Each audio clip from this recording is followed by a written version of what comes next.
How's everybody doing tonight? Right.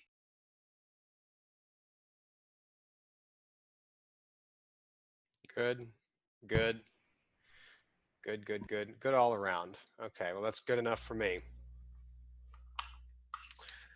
So I'm excited to be with you guys tonight rather than just kind of, lurking in the shadows on Mondays. We're covering some exciting new stuff tonight, and so this is, we're going to get started in just a minute here. I also emailed out just a second ago a good chi-square table. We're going to be learning about chi-square distributions tonight, and I find that sometimes chi-square tables are not as detailed as you need them to be, and so at some point I came across this one somewhere on the internet, and it's served me very well. It's very detailed, so I like to share it with the class every year, and I think you'll find it helpful working on some of the homework problems in my stats lab, where the one in the book is not detailed enough to give you an accurate answer or accurate enough answer to satisfy the computer system. And so the one I sent you will should help you out with that. Okay, well, it's 5 o'clock, so let's go ahead and get started. I'll just tell you that I don't really monitor the chat box very much when I'm teaching. I'll monitor it during breakout sessions. So if you need me, please just speak up and feel free to interrupt me at any time. That's how I would prefer to communicate with you. Okay, so I've shared my whole desktop here just so we can you can kind of see what I'm seeing, and I hope that it works out well. Okay. So we're going to start with a pretty important idea in statistics that is hard for some students to get. So I want to make sure that we really become comfortable with this idea tonight. And that's the idea of a sampling distribution. It's probably one of the most important concepts or ideas that you're gonna see this entire semester.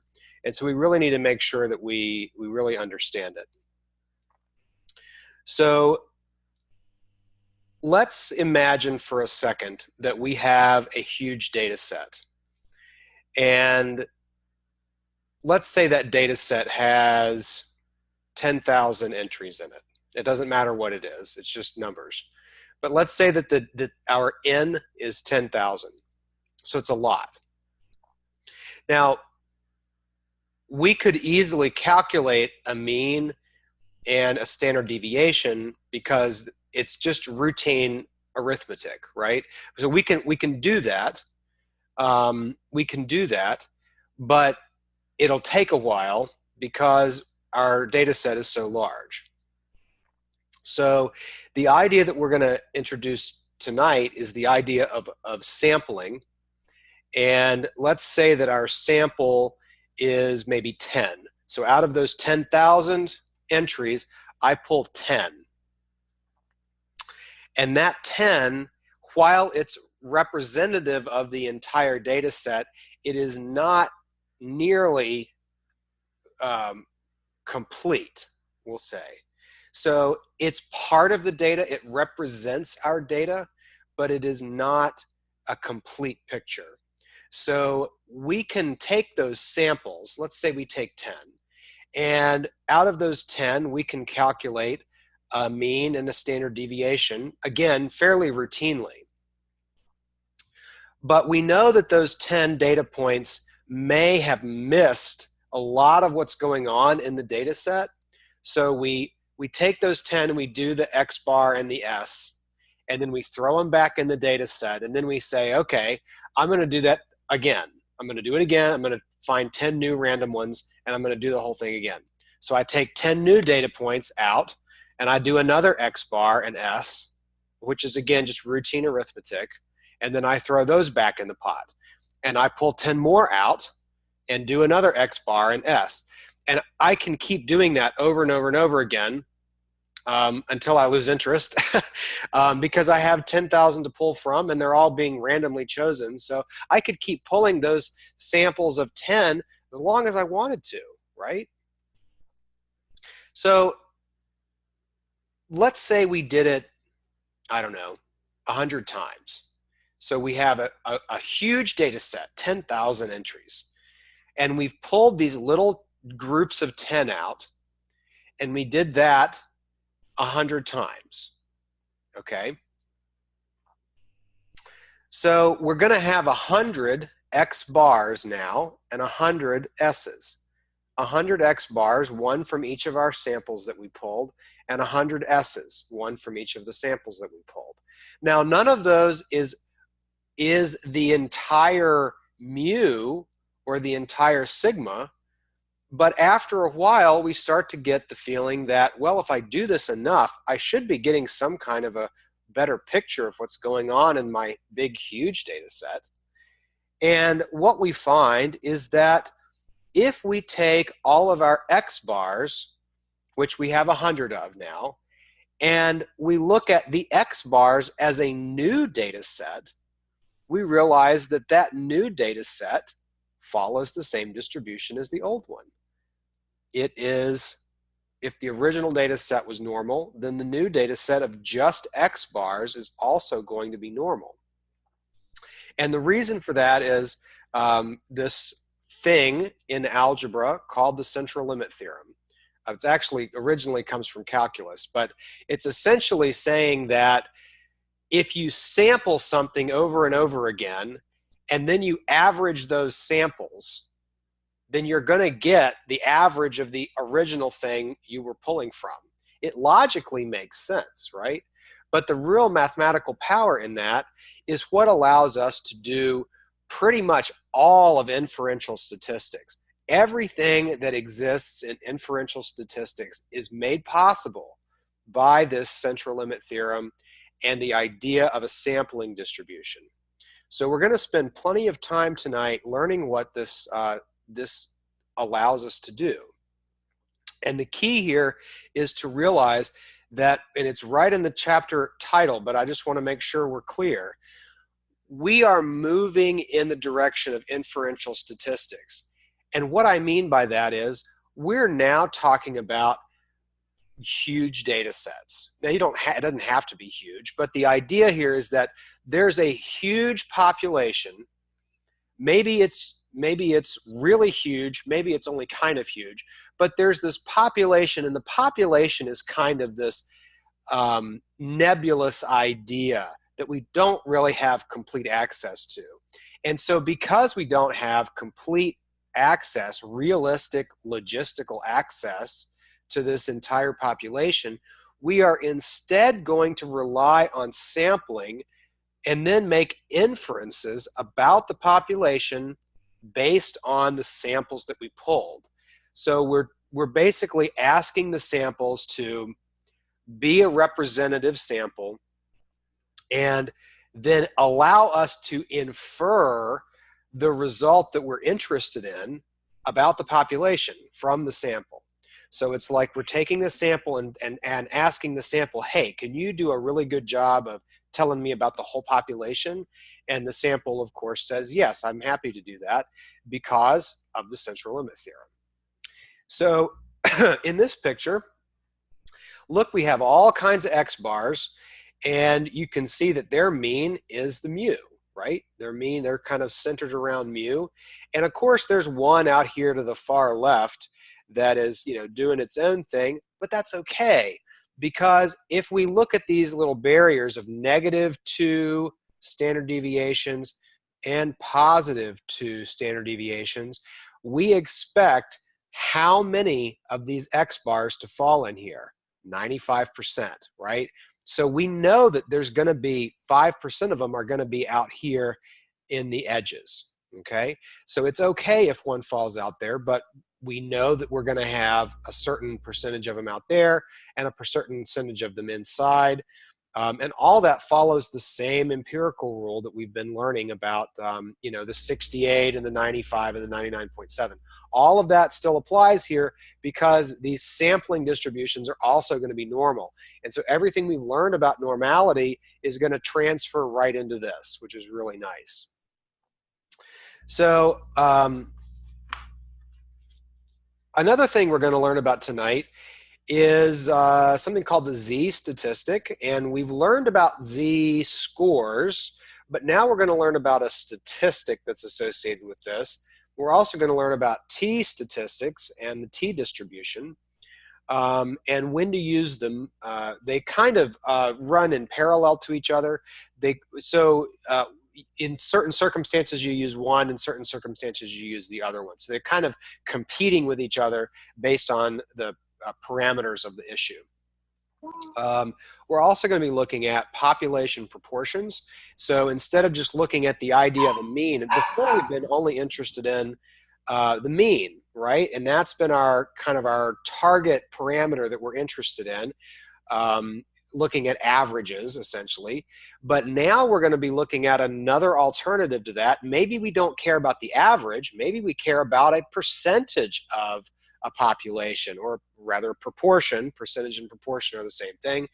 So maybe we're looking at a fractional part, a percentage or a proportion of a population, and we're interested in what percentage do this and that and the other, or X, Y, Z, or whatever we're interested in them doing. So we may not be looking at an average, we may be looking at a proportion. And a really important concept in statistics is variance. We've talked about it some before, but we're really going to get into this idea of variance tonight, because as it turns out, variance is kind of like, I think I was even describing this to someone last week, and on Monday of last week. You know, so think about something that you would read, like a technical report, or some article in an education journal, and you may be looking for keywords, you may be looking at the abstract, essentially like the nitty-gritty of the article, or the nitty-gritty of the report. If you just have to glance at one little thing and pull the most important information out of it, and then decide, oh, well, I'll look at the rest of it later, but I really want to know this one little piece. For me, variance is way up there. If I'm looking at a statistical situation, I want to know what the variance of the data is. Because variance and standard deviation are the same thing, right? They're just, one's the square of the other. So if you have one, you have the other one. But variance essentially allows you to figure out how the shape of the distribution falls out, essentially. It allows you to see kind of how wide or flat it is, or how pointy it is.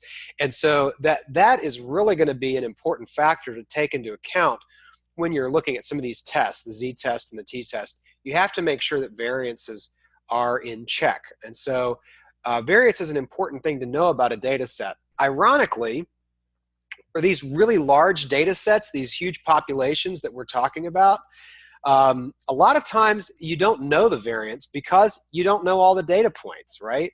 Let's do a quick example. So let me say that I'm interested in knowing something about all statistics students worldwide. Okay, I want to know, I don't know, how much they like to do t-tests, we'll say. And I want to talk to all statistics students in the whole world. Well, that's very impractical. Not only would it take an enormously long time, but also, how am I going to guarantee that I've actually talked to everybody, right?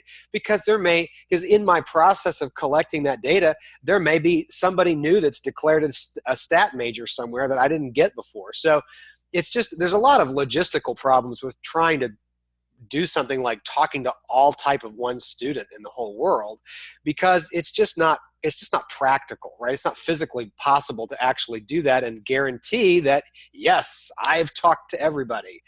And so because we can't actually get access to the entire population, we're going to rely on samples. But the irony is there that a lot of times we don't know anything about the population to begin with. So we don't know the variance of the population. We don't know the mu.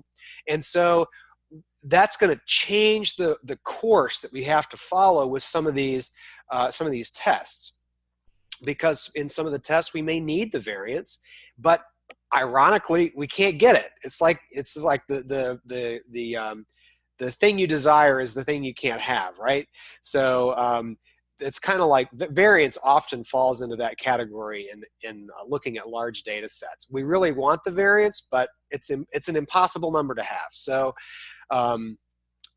luckily we can adjust for that and deal with it, but it's still something to really keep in mind, because these data sets are kind of these nebulous ideas, right?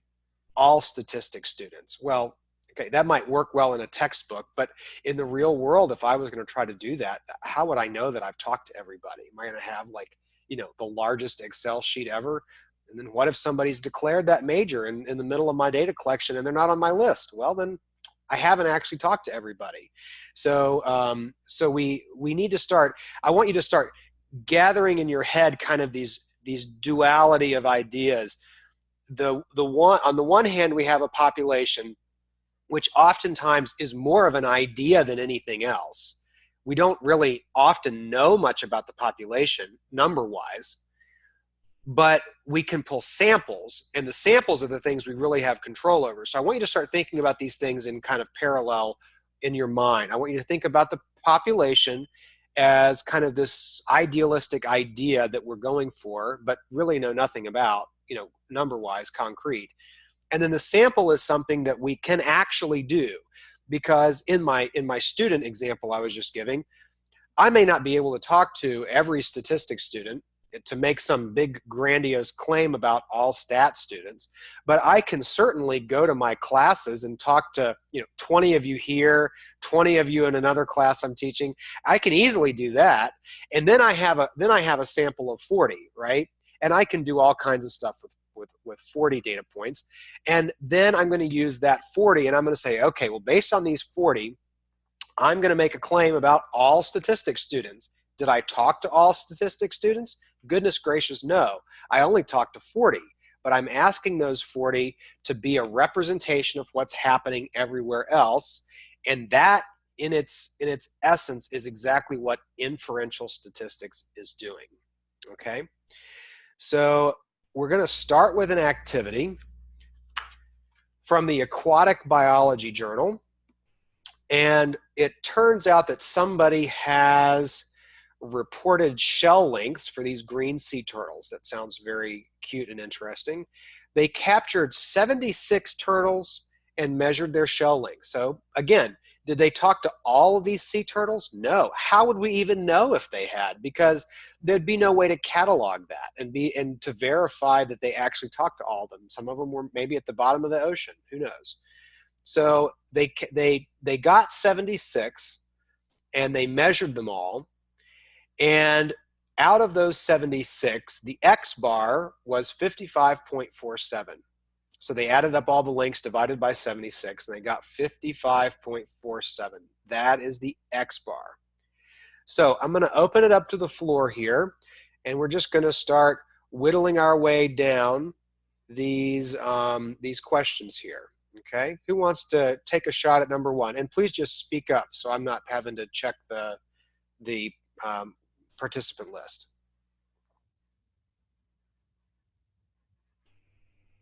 What's our parameter of interest? I'm not shy, Alex. Okay, go for it.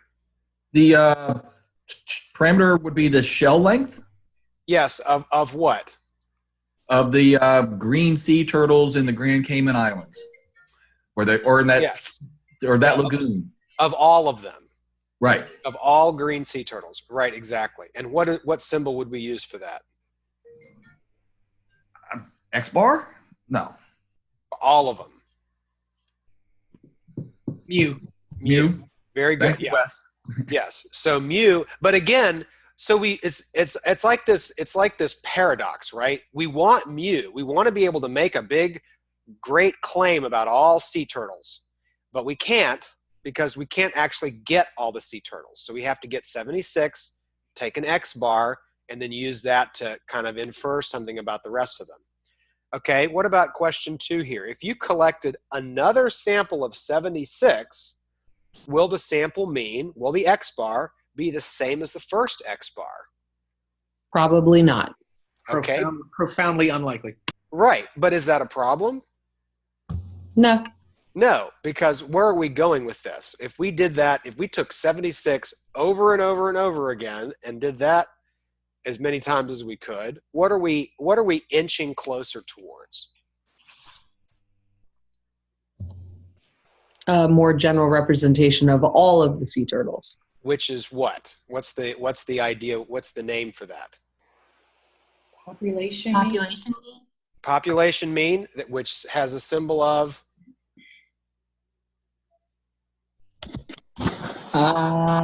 X with a line over it? No, that'd be mu again. That's mu, right. The more and more we take of them, the more X bars we have. The X bars are all pointing to the same direction, which is mu. Does everybody, who's having trouble with that concept, that idea? we can even do a real life example right now, and I can show you that this works. Are we good? No, I'd like an example. Okay. I love doing this. I like to do this example a lot. I'm going to ask you for the last 4 digits of your phone number. And you don't really have to give me your real phone number if you don't want to. It's just an example. So mine are 3987. Okay, somebody else call out the last 4 digits of your phone number. 1934. Okay, somebody else. 2401. 2401. Okay. 6619. Okay. 1567. 1577. 2957. 2957. Okay. Your 1 and 3, 5 are on the same line. It looks like 15. Oh, I got it. Thanks. 1, and I'll put the 5 down here. Okay, somebody else. 3138. Okay. 5113. Okay. 1311. Okay. What? Somebody else. 6993. Okay. 9588. Okay. It's right there. 1465. Okay. 6859. Okay, that should be good. We got 52. All right, so now, of course, I'm assuming that phone numbers are randomly generated, right? Your phone number was randomly generated. So we're assuming that this is a nice sample of 50 random numbers, okay? Now, these are labeled 1 to 52. I'm going to use my random number generator to figure out which ones of these we're going to choose. So random.org. I really want to make this as random as possible. So minimum 1 and maximum number is 52. Okay, the first one we're going to choose is number 1. So this is going to be sample 1 right here. So we're choosing number 1, which is a 3. We're also choosing number 42, which is a 5. We're also choosing a 28, which is an 8. We're choosing a 23, which is a 7. And we're choosing a 15, which is a 1. We're choosing a 13. 13 is a 6. And I'll do one more. Doesn't really matter. 5 is 1. Okay, so there's sample 1. I'm going to do the same thing, do sample 2. And how many of these did I do? 1, 2, 3, 4, 5, 6, 7. 7. So I chose, my sample was 7. My sample size is 7. So I'm going to do this again. 51 was a 5. And 49 was a 6. 49 again was a 6. 13 was, or excuse me, 47 is a 6. 12 is a 1. 33 is a 1, and 7 is a 3. Okay, I'll pull one more sample, and I think I'll make my point after this. So 48 is 5, 2 is 9, 4 is a 7, number 3 is an 8, number 28 is an 8, number 11 is a 0, and number 39 is a 9. Okay, so then I'm just going to do my average of those. Okay, so now I've gotten 3 averages here. That's the average of sample 1, that's the average of sample 2, the average of sample 3. Okay, now if I take the average of the averages, there's my average of my averages is 5. Okay, now I'm going to come down here. So here's, let me just make sure I've got this right. This is, I'm going to move this down. All right, so this is my X bar for 1, for sample 1. This is my X bar for sample 2, and this is my X bar for sample 3. And then this is the X bar of the X bars. Okay, so I just took the average of those 3 averages, and I got that. Now, here's the average of the original data set.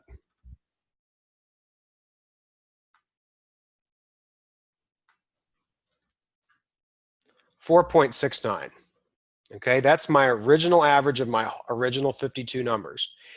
Now, if I started taking more and more samples, this number is going to approach 4.69. But already look what's happened.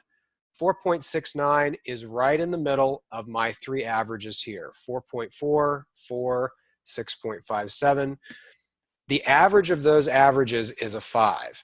And the more, if I took sample 4 and sample 5 and sample n, the more of those samples I took, this number right here is going to get closer and closer to 4 point whatever it was, 69, the actual average, right? So that is why this works. And so in the sea turtles, if I was pulling samples of 76 over and over and over again, and then I averaged all of those, the number that I get is going to approach the real mu. This is mu down here. Does that make sense? Does that make more sense?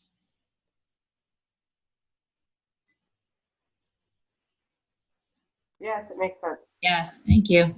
Yes. I Thank like you. to see it graphically because that's, you know, it's kind of hard to see these. We're getting into some, you know, kind of nebulous ideas here, and I like to have the visuals. So kind of expand it in your head to much larger situations where we don't have 52, we have, you know, maybe millions of something, and then we're just pulling samples, and the more samples we pull, we average all the samples, and we get closer to the real average that we don't actually have access to directly. So Alex, it's kind of like the experimental probability gets closer and closer to the theoretical probability. Absolutely, yeah. And the only way to do that is to run more trials. Right. Yeah, so good. Very good. Yeah, I like that. Okay, so I thought that's fun. Okay, let's go back to this. All right. So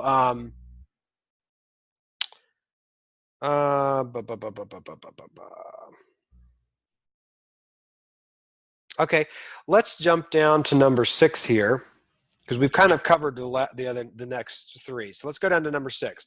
What could you say about your first sample mean for the length of the green sea turtles you collected, and why? Think about it from a statistics point of view here. What could you say about it?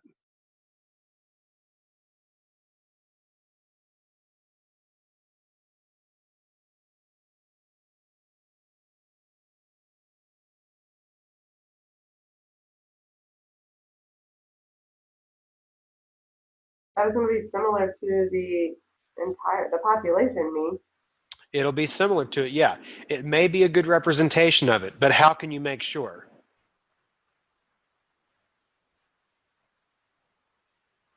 Take more samples. Bingo, love it. Okay, so we're working with a couple of different kinds of parameters tonight.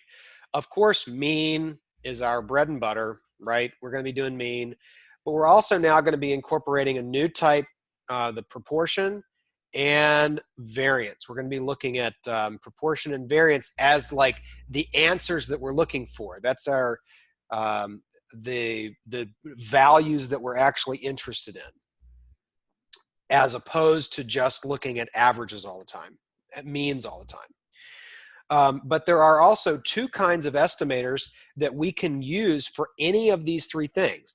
So the parameter may be a mean or proportion or variance or median. You can also do median, which we'll be doing in this class as well. I don't think we're doing that tonight. But we are doing mean, proportion, and variance. And for all of those things, you can either be looking at a point estimator, like a single value, a single number that you're looking at, or you can look at an interval, which is kind of your margin of error, your plus and minus.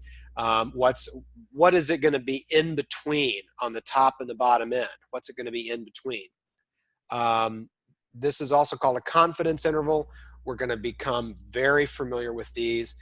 And the confidence interval is what we will posit contains the point estimator that we are interested in. So think about this. Think about why we would do a point estimator versus an interval estimator. So if you had to guess,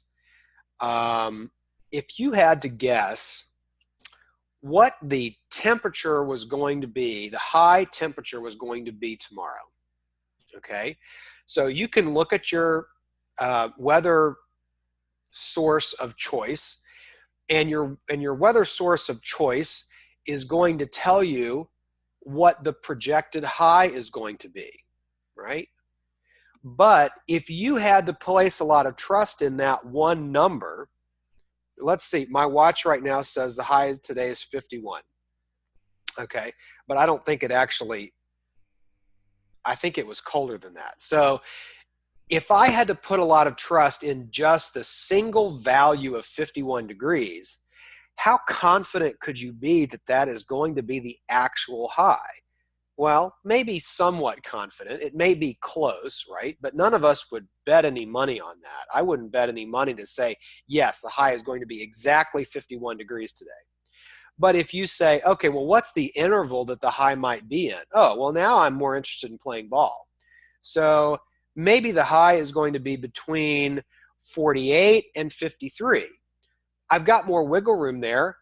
I can be more confident in that wiggle room because I'm relying less on just one single value to bring me my, betting success.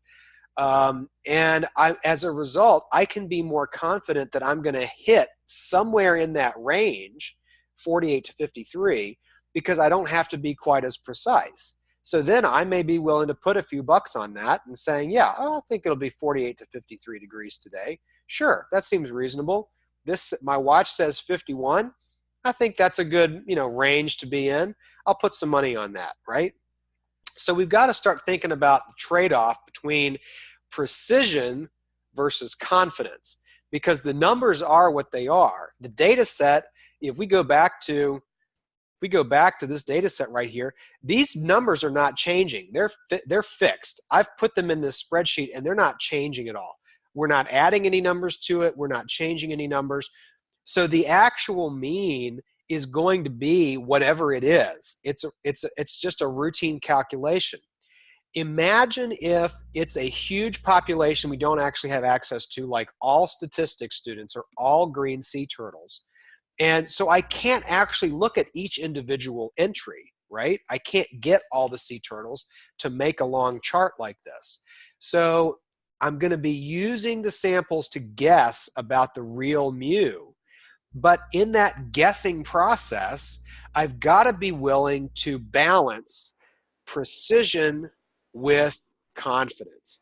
And so you can't have both, because the real mu exists, we just can't get it. And so we have to be willing to give a trade-off. I have to be willing to give up some precision in order to get confidence out of it, or vice versa. I have to give up some confidence to get a precision.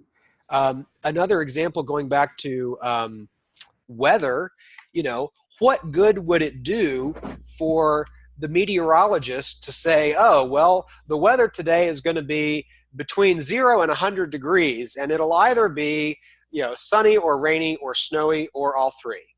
You know, great. Well, the meteorologist has probably covered everything that's possible. But so yes, he or she is 100% confident that that's the weather. But that's not very useful information, right? It's not very precise. So you have to balance the precision with the confidence. And that's what we're going to be learning to do tonight, okay? Okay. A point estimator would be just the X bar, which we're familiar with. An interval estimator, we take the X bar and we're doing the plus or minus 2 standard deviations. Usually we use 2 because it's a balance between precision and confidence. What would be the, just think logically about it for a second. What would the confidence level be? How confident, what percentage of confidence could you say that you have if you added or subtracted 2 standard deviations from a mean? 95? 95% confidence, right. Now, I want to be very clear here. That does not mean that you are 95% confident in your work, in your statistical calculation. That means that we are 95% sure that the true mu, the real mu that we don't have, is going to fall in there. And we know it's going to fall in there because of the central limit theorem, again, like we talked about earlier. And since all of those X bars, if we go back to this picture, all the X bars for all samples are like this. If we say it's plus or minus 2 standard deviations, we literally mean not that it's, we're like, I'm not saying I'm good with that calculation 95%. I'm sure of that calculation 95%. That's not what I'm saying. I'm saying that based on the process and based on the central limit theorem, if we set this as our interval, plus or minus 2s, that's our interval, then we are 95% confident that the true mean falls in there. Because if we ran the same test 100 times, 95 of them would fall in there, okay? So it's mainly just a reflection on the probability is all it is. It's not, we're saying, you know, I'm not saying, oh, I'm really sure of what I've done here. We're saying that if we run this, 95% of our results are going to agree with this. 5% won't, 95% will, and that's why we say we have 95% confidence level. Okay, so we're gonna get into more of that in just a minute. Okay. But we talked earlier about variance and how much variance impacts this. So I want to talk about variability, which is the same kind of concept as variance. I want to talk about how this impacts the distribution.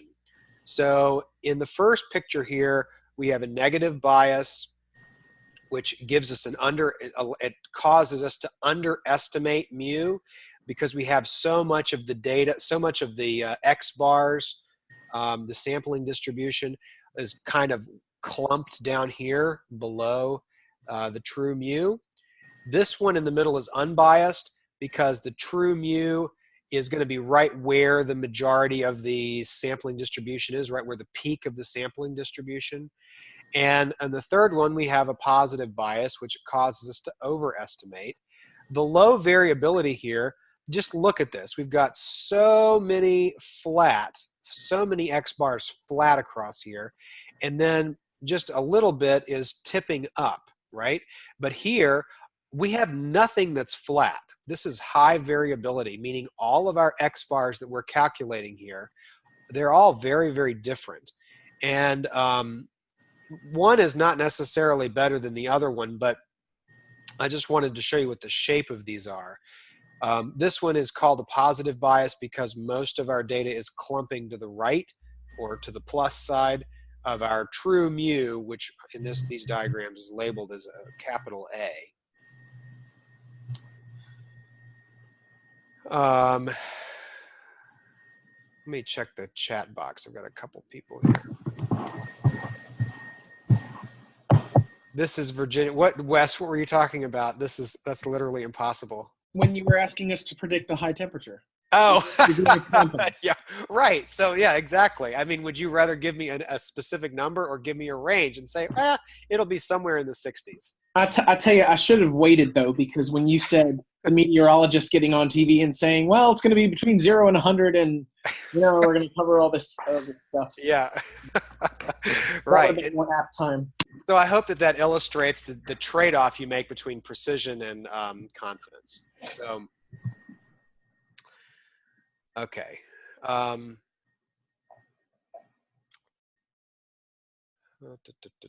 Okay. I tend to not exactly follow the written slides here, but it's on D2L. You can look at all this. So I covered those two slides there. All right. So the thing I want to mention here. So of course if we averaged mu sub x bar, that notation means that we're just taking the average of all of the X bars. Okay, so we've got all these X bars. So, back to our sample here.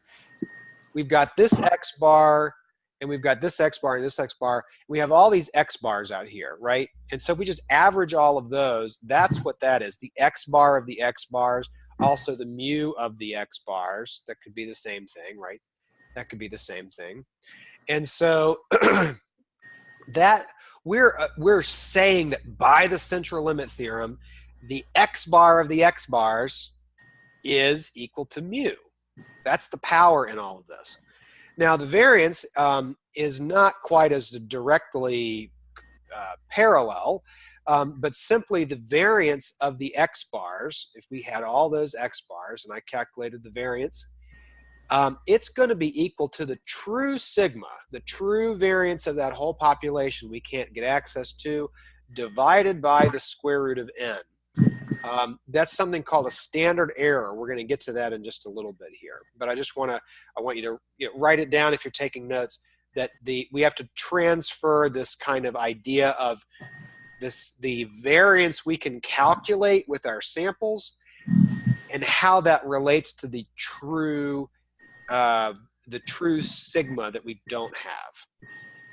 Okay, and of course, item number 3 here, I think at this point, hopefully goes without saying, the larger your sample size, the more your sampling distribution is going to look normal.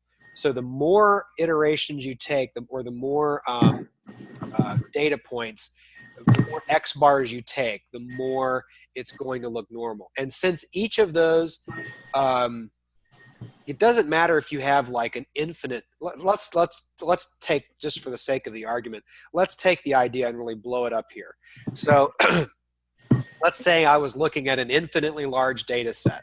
Okay, so I don't really know n. It's a huge number. It's a huge number. But it doesn't really have to be a huge number for central limit theorem to work, because each of those samples is randomly chosen.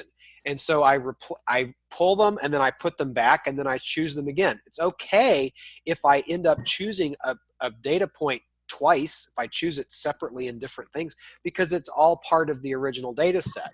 And so as long as I'm pulling sample sizes that are equal and random, then the central limit theorem will kick in and will work. Okay. So, okay.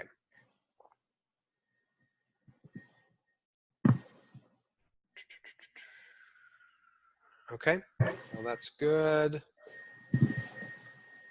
Good, good, good, good, good. Okay.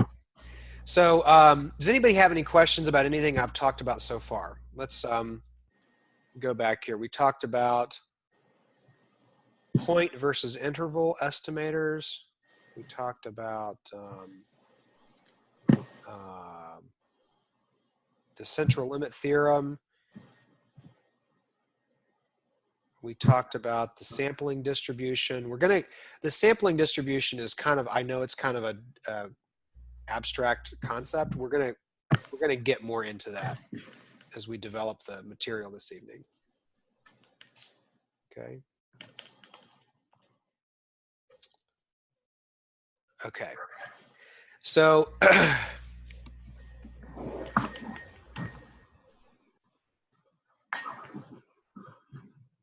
okay.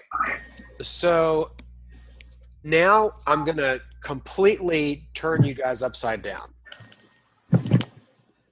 We have been talking about the stuff in the middle. We've been talking about, let me see here.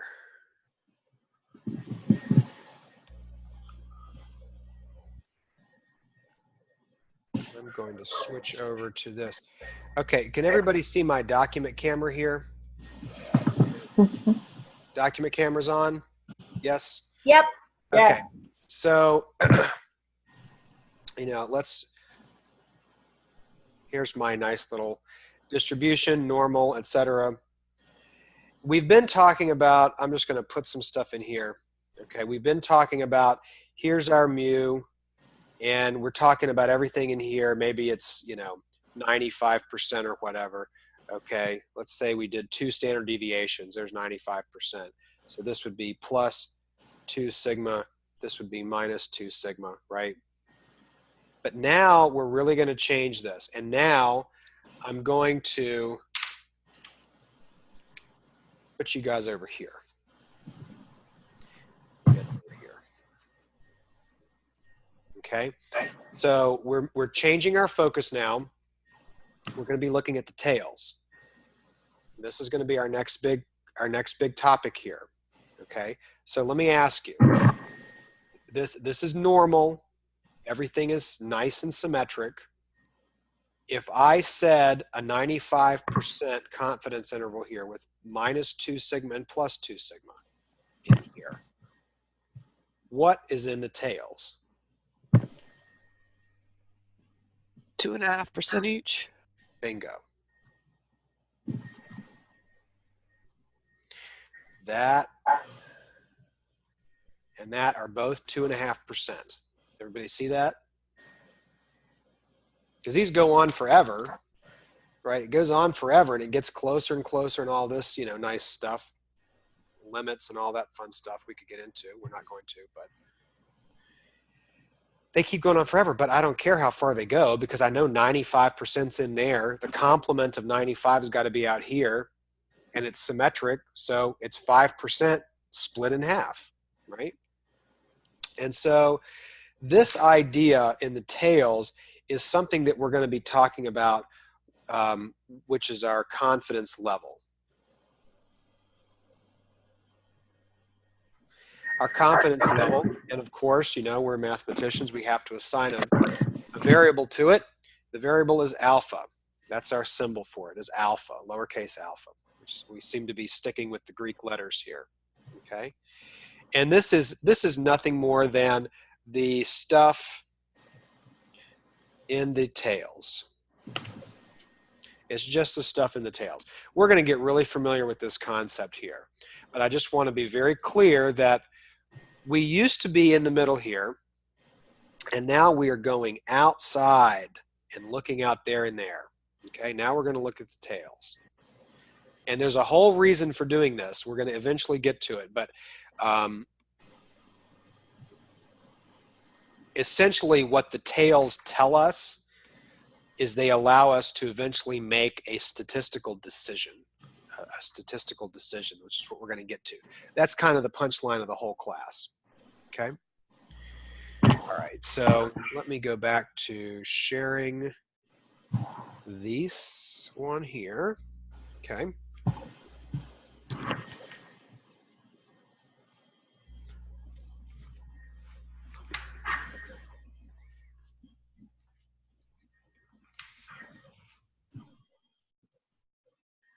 Okay.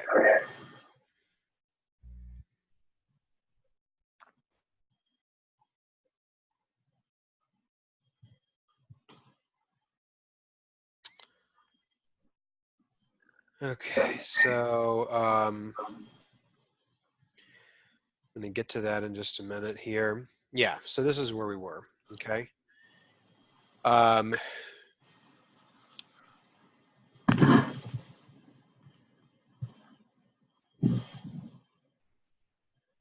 Okay, so let's go back. We've done z-values, we've done z-tables.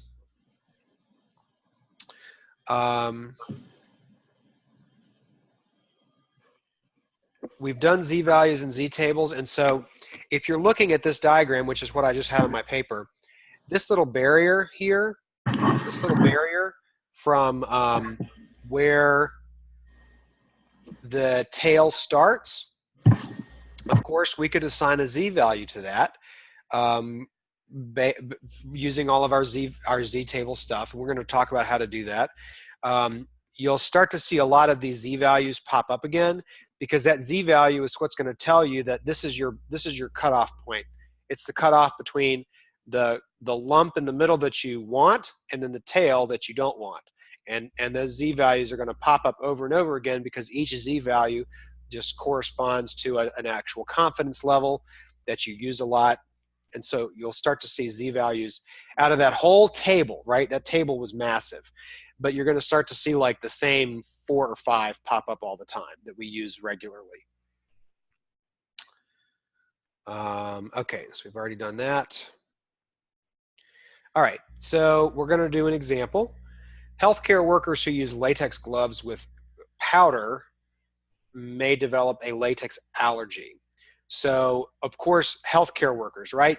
That's one of these kind of nebulous populations. We don't have access to all healthcare workers. That would be completely impractical to try to get.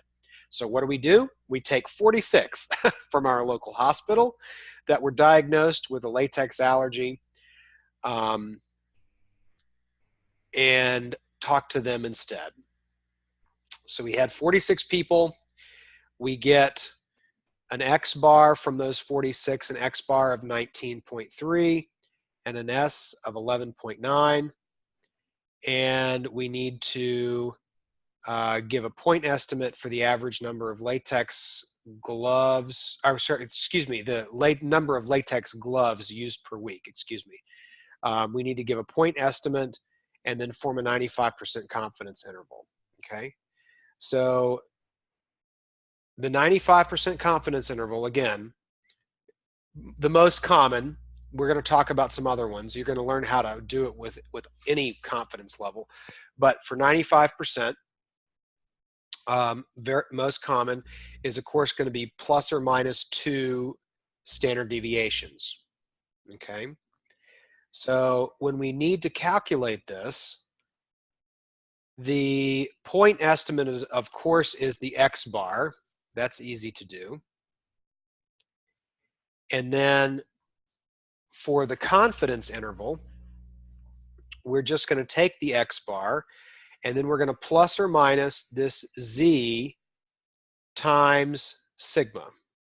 Okay? Z times sigma. So what Z do we use and what sigma do we use? Because we don't have a sigma. Let's look back at the problem. What do we have? We have an S. Oh, great.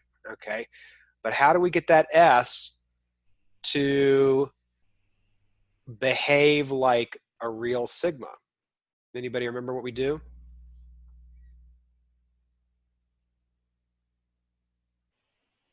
Divided by the square root of n. Divide by the square root of n.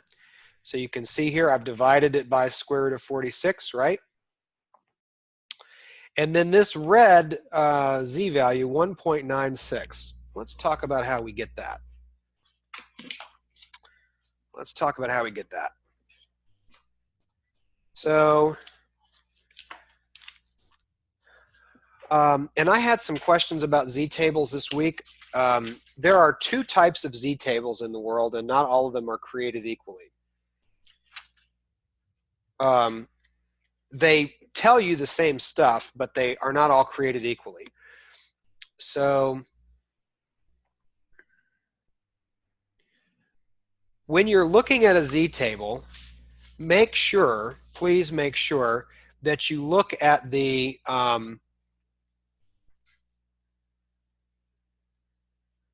little picture that's at the top. This one is telling me that it is read from the middle because the shaded value here is just going from the middle out to the z value. And so the way that you read these is just from the middle and over. So if you're looking for everything from the far left over, you take whatever is in this table and then you add 0.5, which represents this half that's not shaded in. So this is what's called a half z-table or a mean z-table because it's being read from the mean. There are others. I have another book across my office right now where the value is read from the far left and the entire thing from way over here up to z, the whole thing is shaded. And these values are going to be different. And you might say, oh, it's a different z-table. Well, no. All they did in that table, because they shaded all this part in, they just went through every single value here and added 0.5 to it. So it's just depending on what you need. You know, one is not necessarily better than the other one.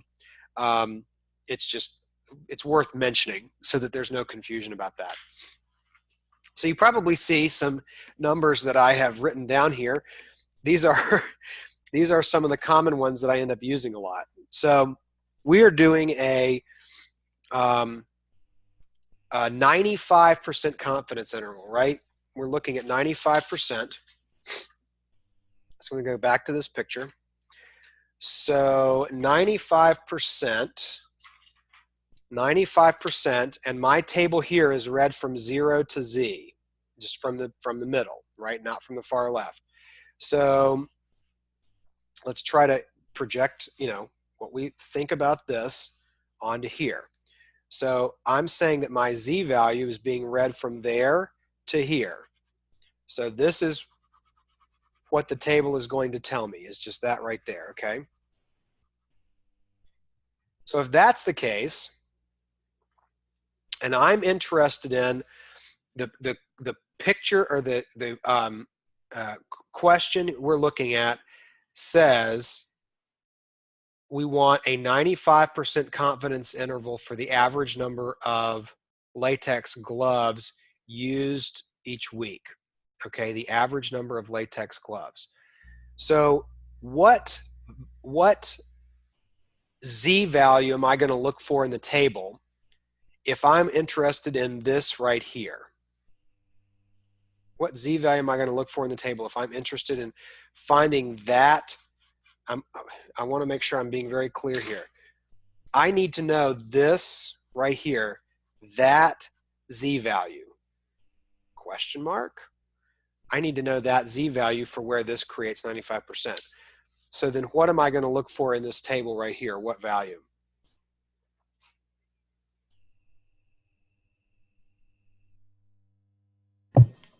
.47, not 5.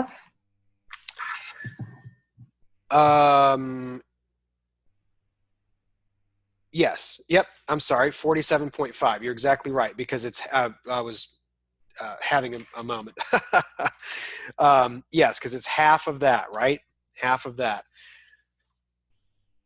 So we go into the table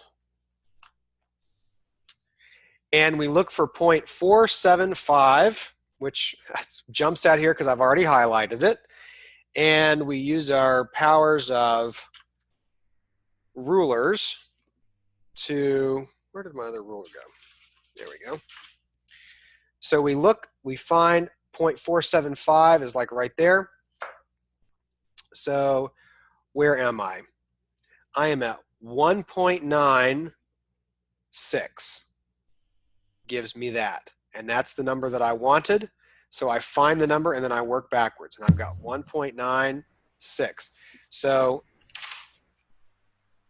that makes sense because then we're going in here, and what did we write down? 1.96. How come you just don't take the 11.9 and divide it by the square root of 46 and go with that? That is well, that's two different things. The 11.9 was the S, and so that divided by root of 46, that is this sigma here. And then the Z value that we need is 1.96. That's this Z value in red. So they're two different things. Your margin of error is comprised of Z and sigma. What does the A/2 mean? That's alpha. Alpha over 2. That's actually a very good question. Let me go back to my, let me go back to here. Nope. I want to go to this. Okay. Draw a new picture. So, okay. So I have some arbitrary confidence level, right? And the tail is out here. I have tails on both sides, but the tails altogether are alpha.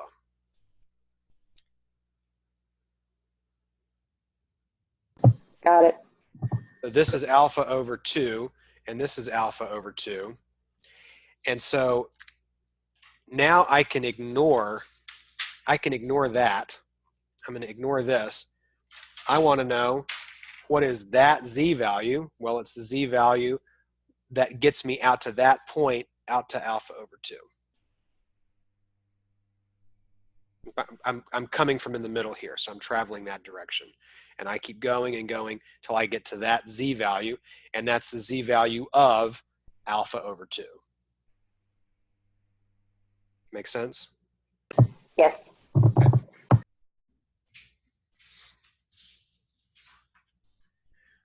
Okay, we do.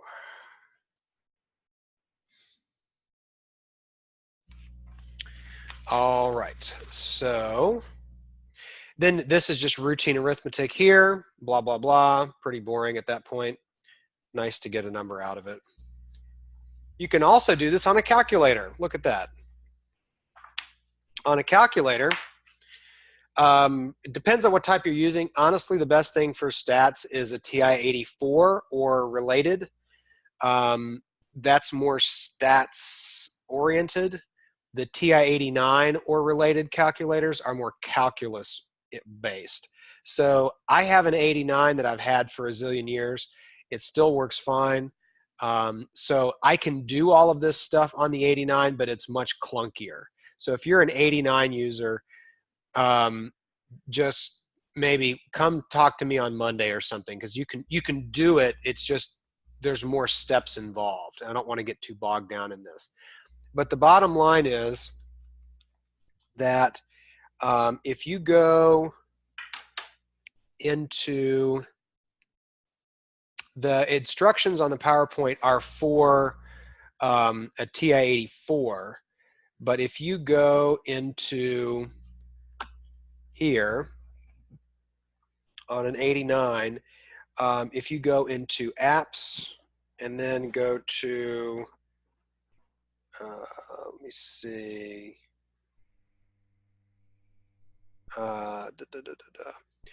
also keep in mind this data matrix, we're going to need that later in the semester. That's also on there. Stats list editor.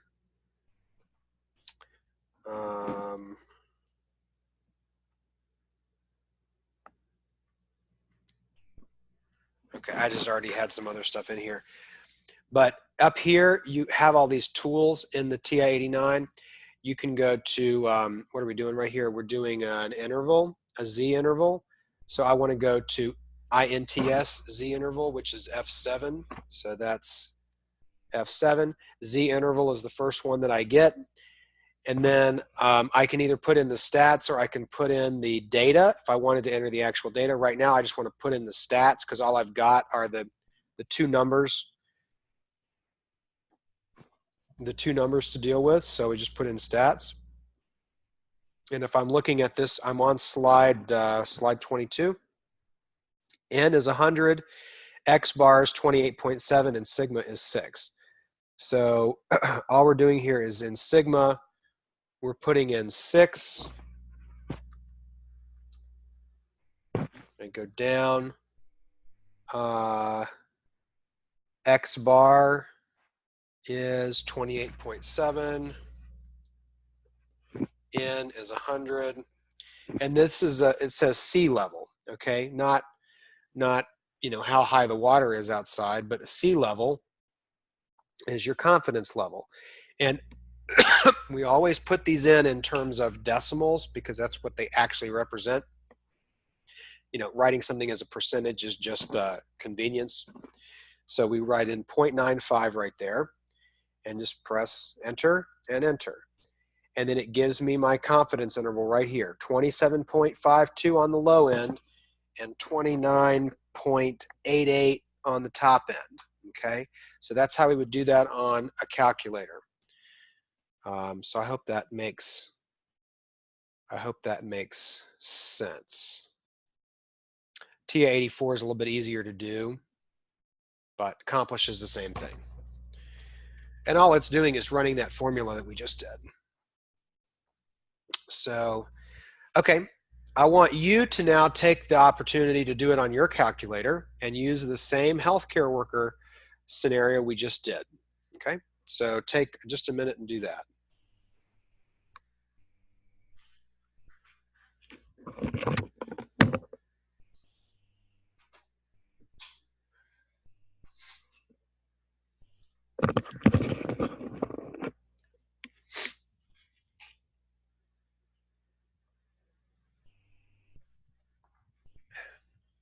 Got my Radford University cup here. Can you guys see my little video in the corner? I don't know if that shows up for you or not. Yeah, we see it. Okay. Yeah, we see you.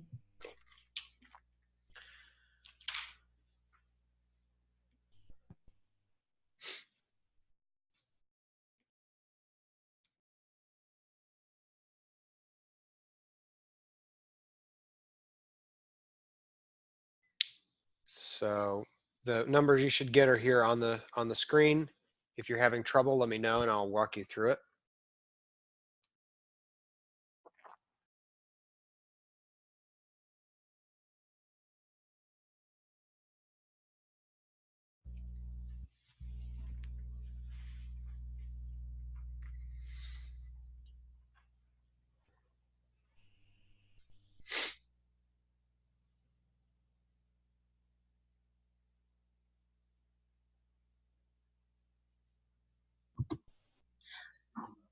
I must have done something wrong because my numbers don't match your numbers.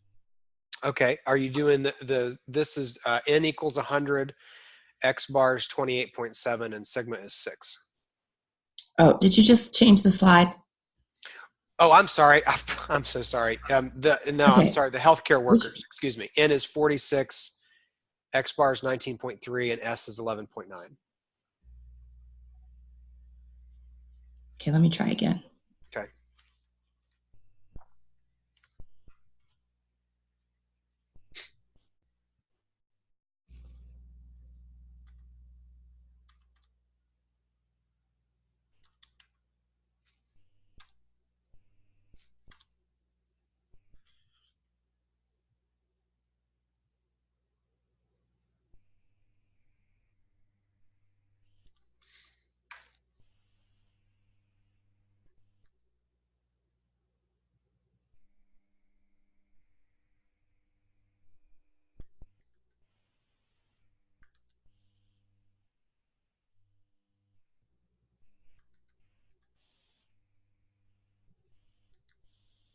Got it. Okay.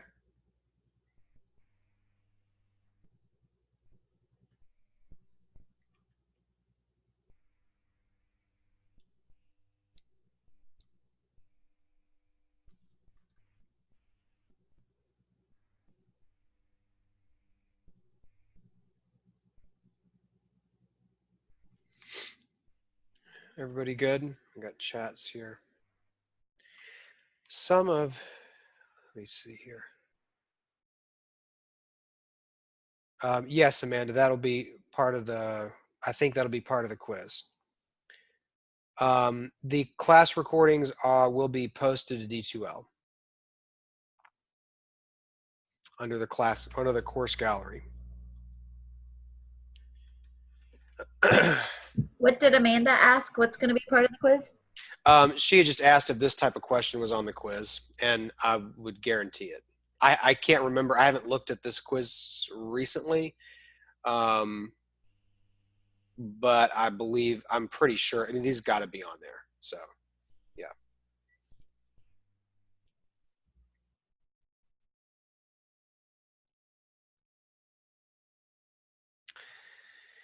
Okay, so is everybody good with this?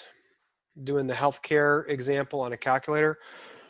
Because now we're going to go to the aquatics journal, the green sea turtle problem. We're going to do this manually. So I want you to break out the pencil and paper and do it manually. And then I'm going to do the same thing here in just a second. So take a minute and do that. And then I'll share with you how I did it.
Be careful, we're looking for a 90% confidence interval now. So be sure to adjust your calculation appropriately for that.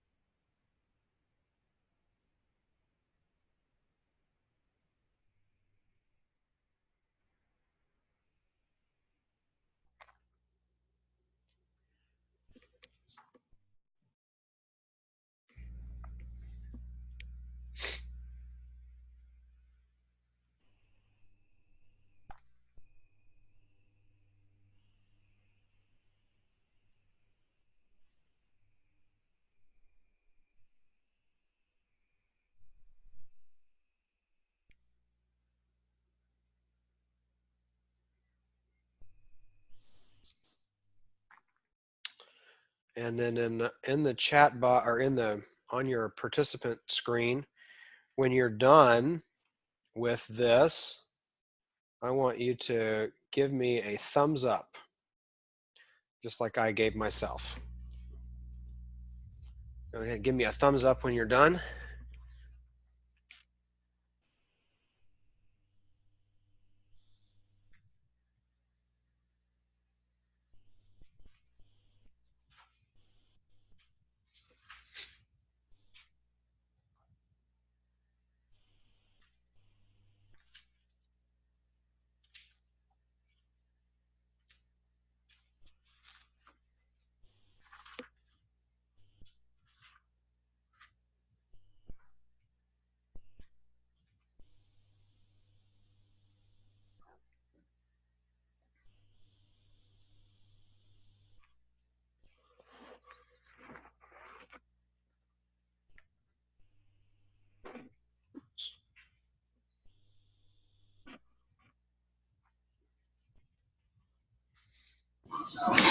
Could you give me a hint on what I'm supposed to do with the 90%? Am I supposed to look up like 0.4500? I don't think that's Oh, right.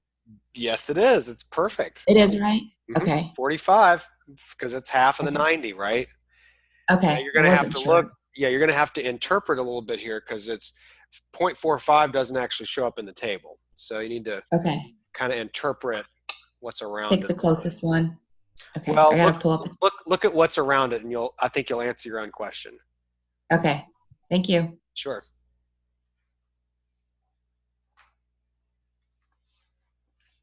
I have no idea what you mean by give a thumbs up. Oh, in the participant list, if you click on, you have the little buttons at the bottom. Let me do this. Let me share. I see it now. You got it? Okay, yeah. I like the thumbs up. You can see my whole desktop there. So it's, and then occasionally I need to take a break, but not right now.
Okay, almost there.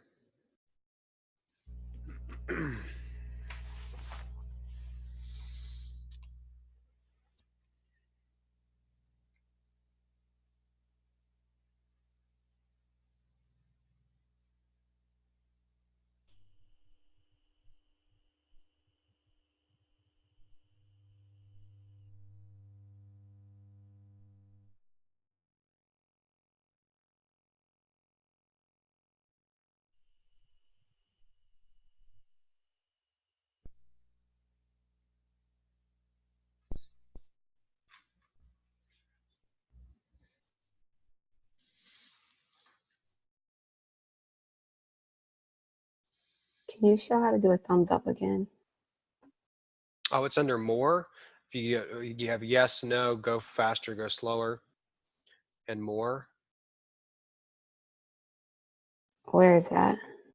If you click participants at the bottom, you'll see a list of everybody in the class.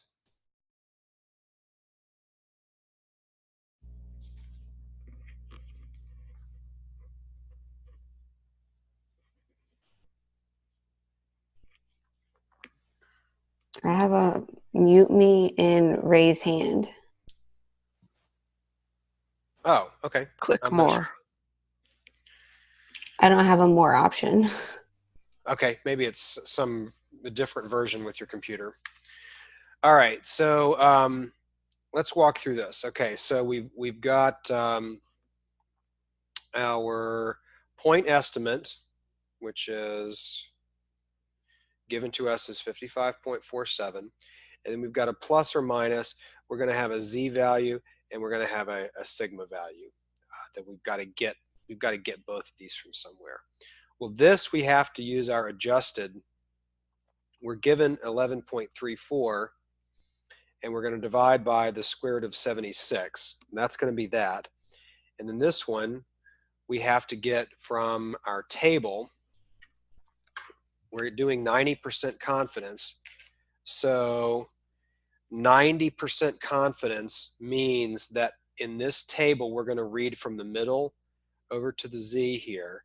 So if we're looking for 90 total, if we're looking for 90 here, right, then this half of it going to be right there. That's going to be 0.45, right? So in the table here, we need to look for 0.45. And so we look for 0.45. It turns out it's right in the middle of these two, 0.4495 and 0.54505. It's exactly smack in the middle of that. So let's interpolate here. Let's do this. Okay, it's right in the middle there. 1.6, and then it's going to be halfway between 4 and 5. So we're going to use 1.645. Okay, 1.645, and that's another one of these values that you're going to be seeing a lot of. There's 4 of them. I'm going to make sure you guys have all those today, so it'll make your life easier. So this is going to be 1.645. Okay, and so then we have 55.47 plus or minus 1.645 times this 11.34 over the root of 76. Well, it turns out all of that is 2.1398. So we have 55.47 plus or minus 2.1398, which gives us, what does it give us here? It gives us 53.33 and 57.61 as our interval. Okay, 53.33 and 57.61. So that's going to be our upper bound and our lower bound. Everybody good with that? Yes. Feeling spectacularly well about it. Easiest thing you ever did? Okay. Can I ask one question about the Z tables? That was a Z table that you looked it up on, right? Yes, also called a normal curve table in our book. So I guess I got confused because I didn't have one printed out, so I just Googled one real quick. And so it didn't have any, the numbers were way higher, so I was thinking it was talking about the whole thing and not the half, so I just doubled the 0.45 number, but then that didn't work either. No, can you guys hang on just a second? I'll show you what you're looking at. Was that Katie? Yeah. Okay, hang on. I'll show you what you're looking at, okay? Okay.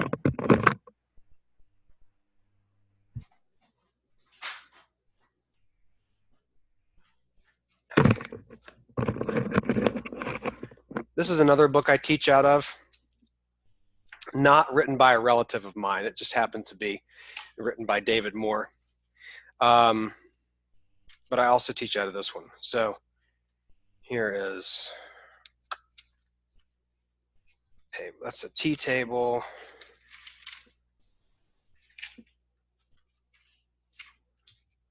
Let's see. I'll email both of these. I'll email all this out tonight just so everybody has it. Okay, so let me focus on that. So in this book, this is our Z table, okay? Also called standard normal proportions. In this case, it's cumulative, meaning it's read from the far left here. So if you notice, that's 0 to Z is all the way over here to the left. You see the difference? This one is read from the mean out. This one is just read from the far left. And if you have one of these, they're always twice as big. These are twice as big because you have to have a table for this side and a table for this side, right? So you've got two. You've got this half and this half. That's the only downfall of using a cumulative table. I typically use a cumulative table, but you have twice as many numbers to choose from here. So this means that you're coming from all the way over to the left to this Z. So the way that we translate that is we say, okay, so to translate this number into the number in our book, you just subtract off. So that's 0.5, right? This whole half is 0.5. So if I know that, I just subtract that 0.5 out, and then I'm left with this, which is what our book has. Does that make more sense? Yeah, the one I was looking at didn't have a picture, so I wasn't sure exactly what it was telling me. Oh, yeah. No, if the numbers are larger, if your numbers are like this, like 0.9s and stuff, then you're looking at one like this that's cumulative, that's got you on the right half. Okay. And if you have numbers that are really small, like 0.0 whatever, you know, you're looking at a cumulative table that's got you on the left-hand side. And then if you got numbers that are in the 0.4 range in the middle, I'm just kind of glancing in the middle. If you got numbers in the 0.4 range, you're looking at one of these half tables. Okay, that makes sense. I think I'm good. Okay, great. Alex, I've got a question. Sure. I too didn't have a table, so I was trying to work it backwards. And so logically, I'm thinking 90% is your confidence. So we have 10% doubting, right? Which is 5% on each side. Yeah, that's your alpha. You just identified alpha. Right. So why do those numbers not match up with the chart? Because obviously I'm making it too simple, but I don't understand the reason why it doesn't work. Well, they mean different things essentially. So this Z value tells you what proportion, what percentage of all of the data falls between that 0 and that Z. In this analogy, it would be 45%, right? Yes. Okay. That's why we have to find the 45% here and then go back to whatever Z value it tells us. The Z value, all the Z value is it tells you that little line, where that line falls right there. If we just made this into a number line, if I just ignore all of this and I just made this into a number line right here, and there's my 0. Right. I just want to know where I fall on the number line. Let me actually line it up so that it makes sense. I just want to know where I fall on that number line. I may fall at 1, I may fall at 2, I may fall at 3, or -1 or -2. I guess what I'm saying is when I did 90% of the 55.47 sample mean, I got a certain figure. So when I did the 5%, which is half of 10%, I got 2.77. So that was close to your final answer. Well, nowhere in the calculation do you take 90% of the 55.47. You would never do that.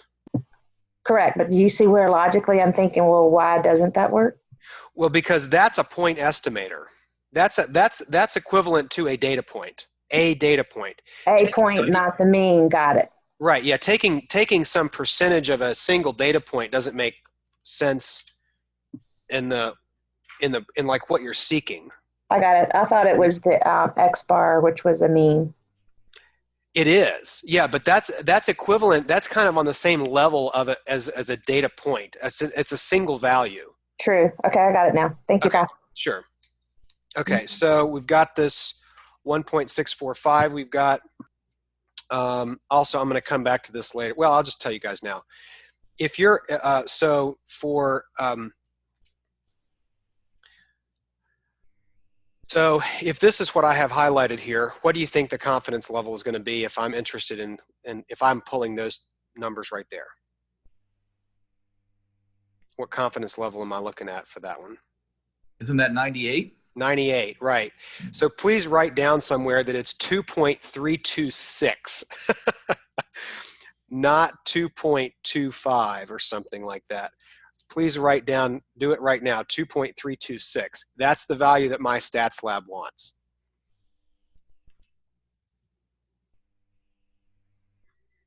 And that was for a 98% confidence level? 98%, yeah. Mm-hmm. So you. you've got 2.326. I just wrote these up here. You've got 2.326, 1.645, which we just covered. This next one, what do you think that one's going to be?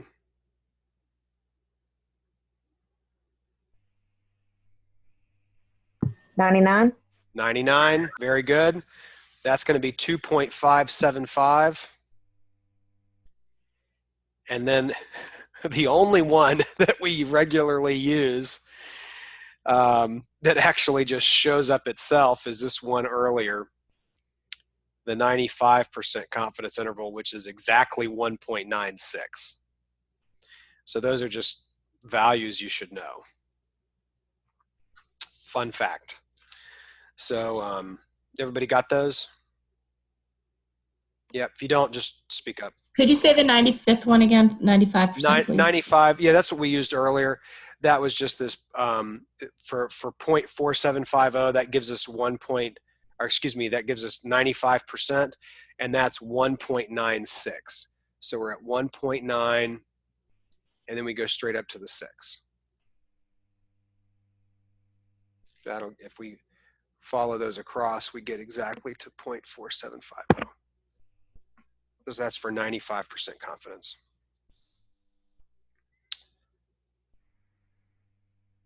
Okay. All right, so I think we're ready to take a break. Come back in 5 minutes, and we'll say 6:30, 6:38, and we'll pick up from here.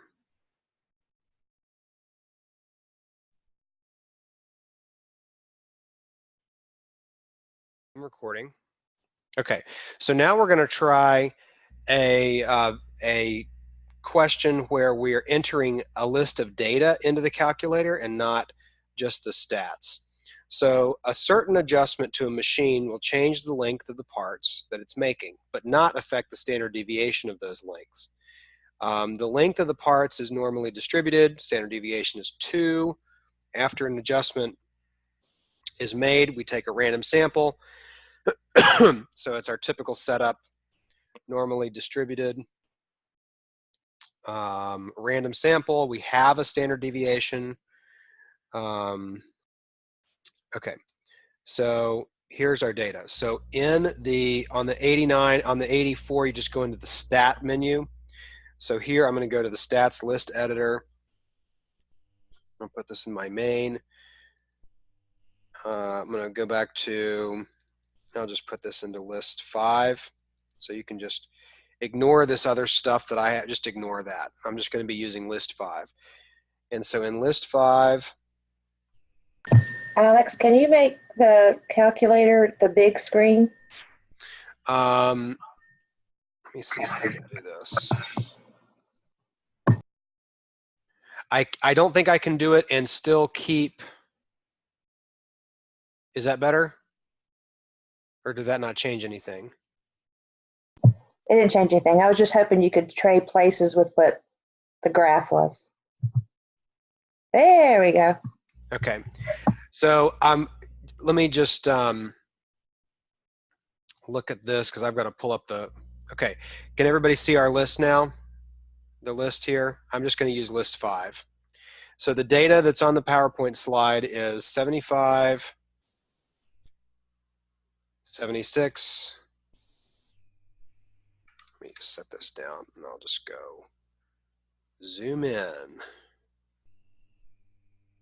Okay, so 75, 76,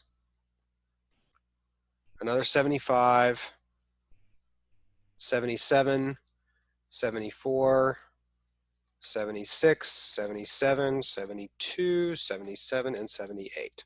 All right, so there's that. Now I need to go with the Z interval. So again, on here, that's going to be F7, Z interval. And now I'm, instead of putting in the stats, I'm going to put in the data. And it's in my list 5. So I need to change this to list 5. I still have a sigma. Sigma is 2. It's given in the problem. Frequency is 1, meaning the frequency of the values of the list, each one occurs once. C level is 0.99, which is what we're asked for. And then we just go. So here's my confidence interval, 74.07 and 77.33. The TI-84 will give you 3 decimal places. Since this is more of a calculus-based calculator, it gives you just 2. But the TI-84 will actually give you 3. And I even have, I need to learn how to do it on here. I even have a TI-85. This thing is pretty old. It'll do it. I just haven't figured out how to do it yet. It was just given to me by a coworker who, it was broken. I got it to work again. Okay, and so then we have our X bar, our sigma right here we just did. We're going to talk about this ME and the SX. We're going to talk about that later. Okay, so that should be good there. Does anybody have any problems with that? I have a TI-84 and I don't have an ME show up. Is that a big deal? No. Okay. Nope. Okay, let's go back to And just to verify, that's what the calculator just did is what we just did by hand, but with a list of numbers as opposed to just having correct a few of the given numbers. Okay, yes. Thank you. Mm-hmm. Correct. Okay, so let me go back to here and I'm going to go to that. Okay, so now we're back. So time for a change of topic. How do we do small samples, right? So we have 2 potential problems. The Z statistic only works on large samples because of the central limit theorem that lets us assume the sampling distribution is approximately normal. What I was saying earlier with that, the whole reason we can do the sampling distribution thing and taking the mean of the means is only if n is large. That's the only way the central limit theorem will kick in and work. Okay.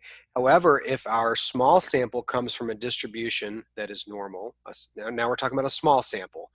If it still comes from a distribution that's normal, then the sampling distribution will also be normal. That is, again, a byproduct of the central limit theorem, and we can still use the Z statistic. So I'm right here, okay? The population sigma is almost never known. We talked about that. We talked about why. When samples are small, and then the sample standard deviation may not be a good estimator. So this is an important thing. I'm actually going to highlight that. When samples are small, then S is not a good estimator. Why do you think that is? Let's talk about that.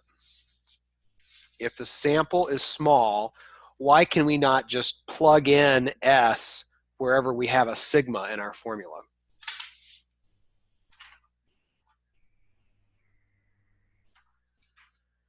Why do you think?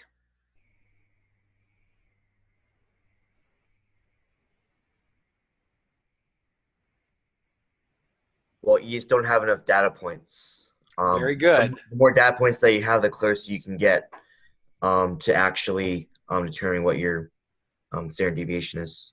Right. Yeah. It's just lack of precision, essentially. You're not gathering. Imagine if we had a data set of 1 million data points, right?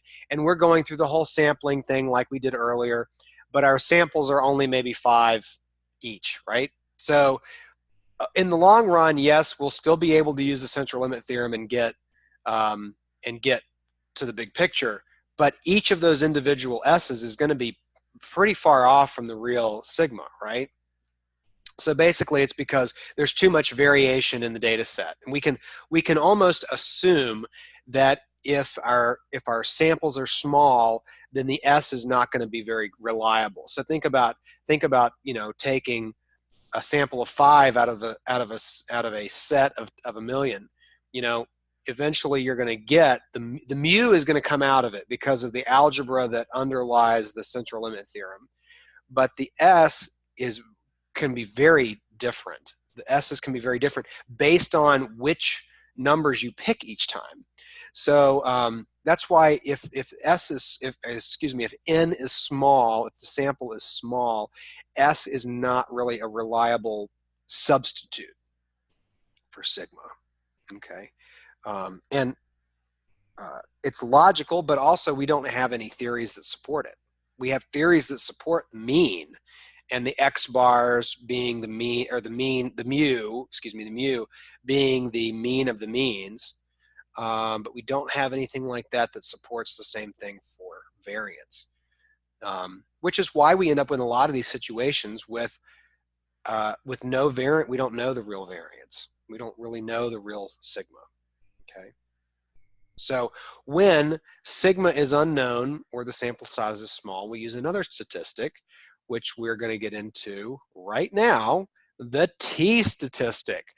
So t is like z, but it's a little bit different. It is not as precise, but it is more conservative.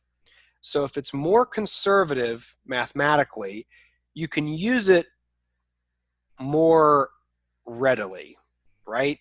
You can use it more confidently with less information because it's not going out on a limb as much.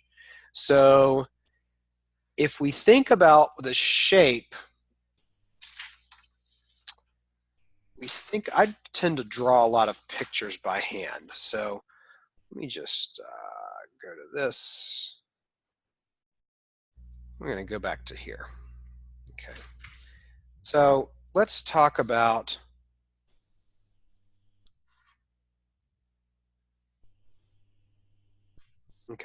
this is my best attempt at drawing a normal curve. So this is, let's say this is the z distribution. Okay, this is the z distribution. We got a large sample. Z is good. Okay.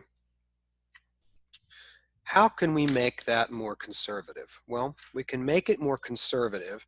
Think about what's happening here. This has got really narrow tails, right? Really narrow tails, and it's all kind of coming up in the middle.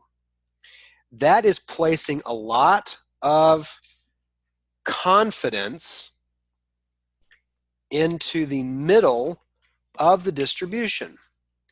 So that is putting a lot of confidence into like this area in here. Putting a lot of confidence in there, right? And it's pretty much, that's kind of where it happens. So from there to there, we're getting a lot of confidence, right? And then we have these little tiny tails that kind of wiggle off here to the end. To make that more conservative, you simply just flatten it out, right? So this has precision, right? So we have to give up precision. If we give up precision, we'll start to look more like this.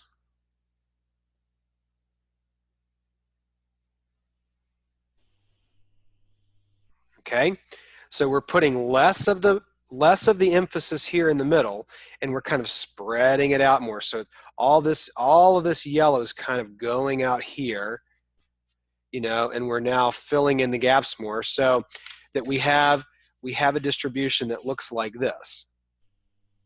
Now, I'm really exaggerating this, okay? I'm really exaggerating this. It doesn't actually ever look that flat. But my point is to show you that where we had precision and kind of this peak right here with these little tiny tails, now we have less precision in the peak and less precision in the tails, okay? So we've got more of a broadly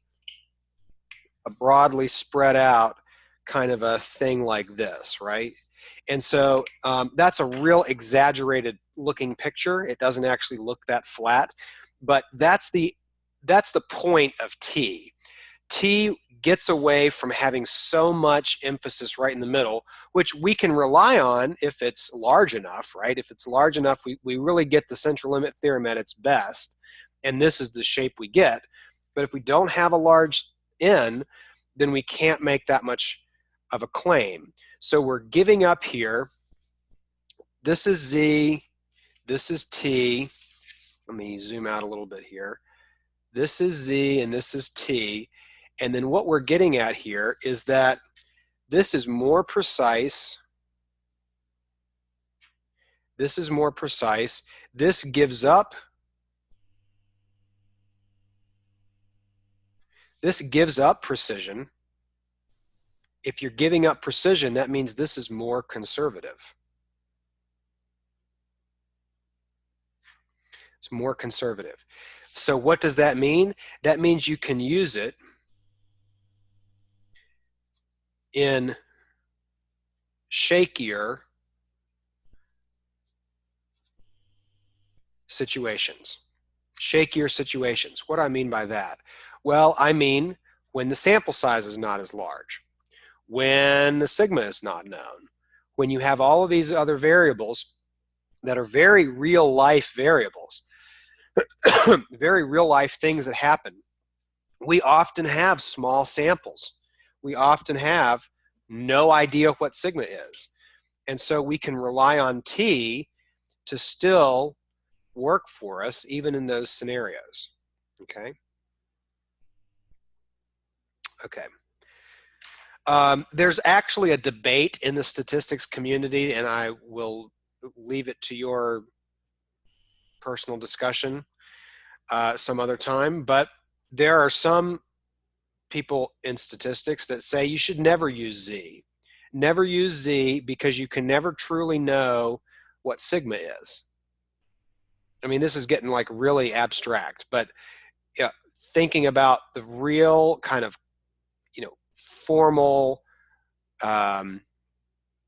really hashed out proof kind of stuff. Prove that your number is really a sigma, Mr. Scientist or Miss Scientist. Prove that your number is really a sigma. How do you know you talk to everybody? Are you sure you talk to everybody? How can you be sure? So all these kind of practical implications come into effect, and there are a lot of statisticians that say, well, because sigma, by its nature, is so impractical, we can't ever really use Z then. Of course, that's kind of an extreme position to have. I think that Z works good over n. If n equals 100, Z is perfectly fine. If n is over 40, Z is very, very good. If n is over 30, Z will work great for most cases. That's what our book teaches. So what our book teaches is that you switch from here to here, and the magic number is n equals 30. If n equals 30 or less, you use T. If n equals 30 or more, you use Z. Okay. What happens if n equals 30? Well, you could really go either direction according to this book, but I would just ask you, which one's going to be a more reliable figure? If you're right on the cusp, right on the edge here, do you want to be more conservative or less conservative? If you want to be more conservative, go with T. If you want to be less conservative, go with Z. At 30, they're going to start behaving very similarly anyway, so it's not really going to matter which one you pick because you're going to pretty much get the same number out of each one. The other book, the puzzle book that I just showed you, the David Moore book, they say n equals 40 is the cutoff. So it's arbitrary, right? The Pearson book, the McClave and Sincich say 30. The Moore book I use says 40. I have some people in my colleagues that say, if it's under 100, I'm only using T. So it really just depends on personal preference, and there's literature to support all three of these things. But for this class, the magic number is 30. So if n equals 30, that's your cutoff. If it's lower than 30, you go with T. If it's higher than 30, you go with Z. Does anybody have any questions on that? That's where we can say that if it's less than 30, we have to say, okay, the regular normal curve is going to be too wishy-washy because we don't have enough data to support that that's really the shape. So we're going to go with a more kind of flattened out, broader shape at 30. Everybody got that? Okay. Okay, so we go back to the PowerPoint. Back to the PowerPoint and back to my face. Okay, so what is T? Well, this is T. X bar minus mu divided by that adjusted standard deviation again, S over the square root of n. Why do we not have a sigma in this formula? What happened to sigma?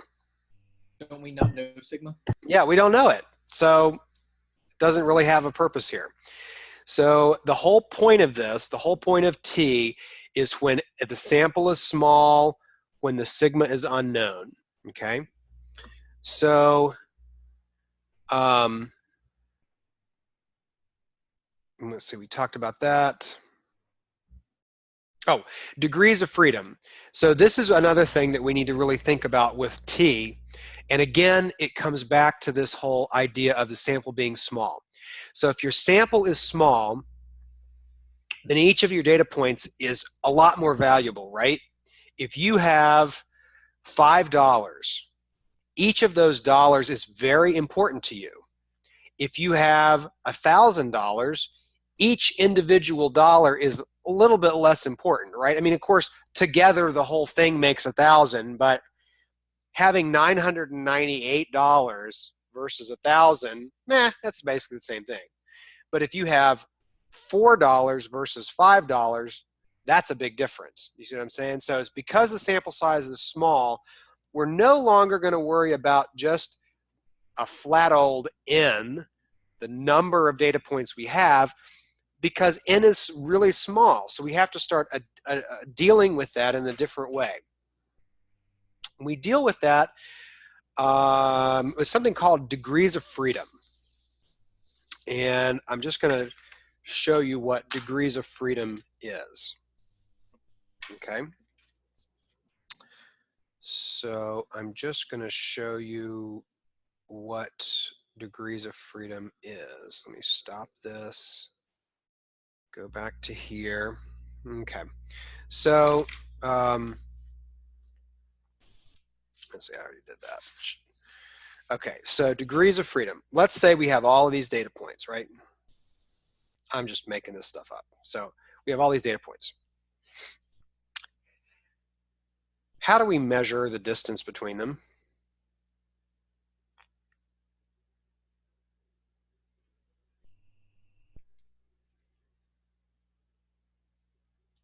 I'm looking for the spread of the data. How do I measure the distance between them?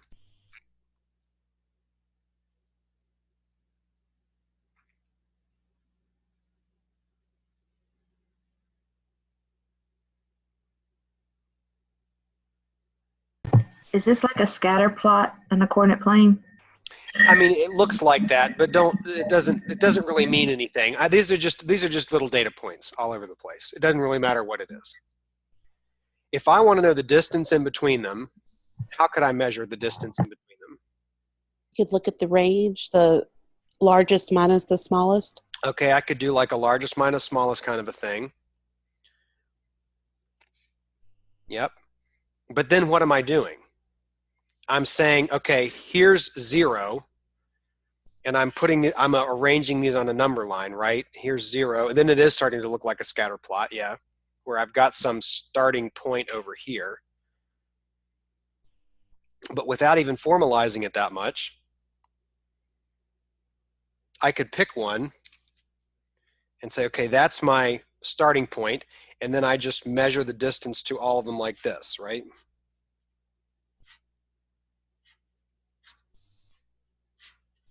And if I measure all of those distances, how many distances am I actually measuring?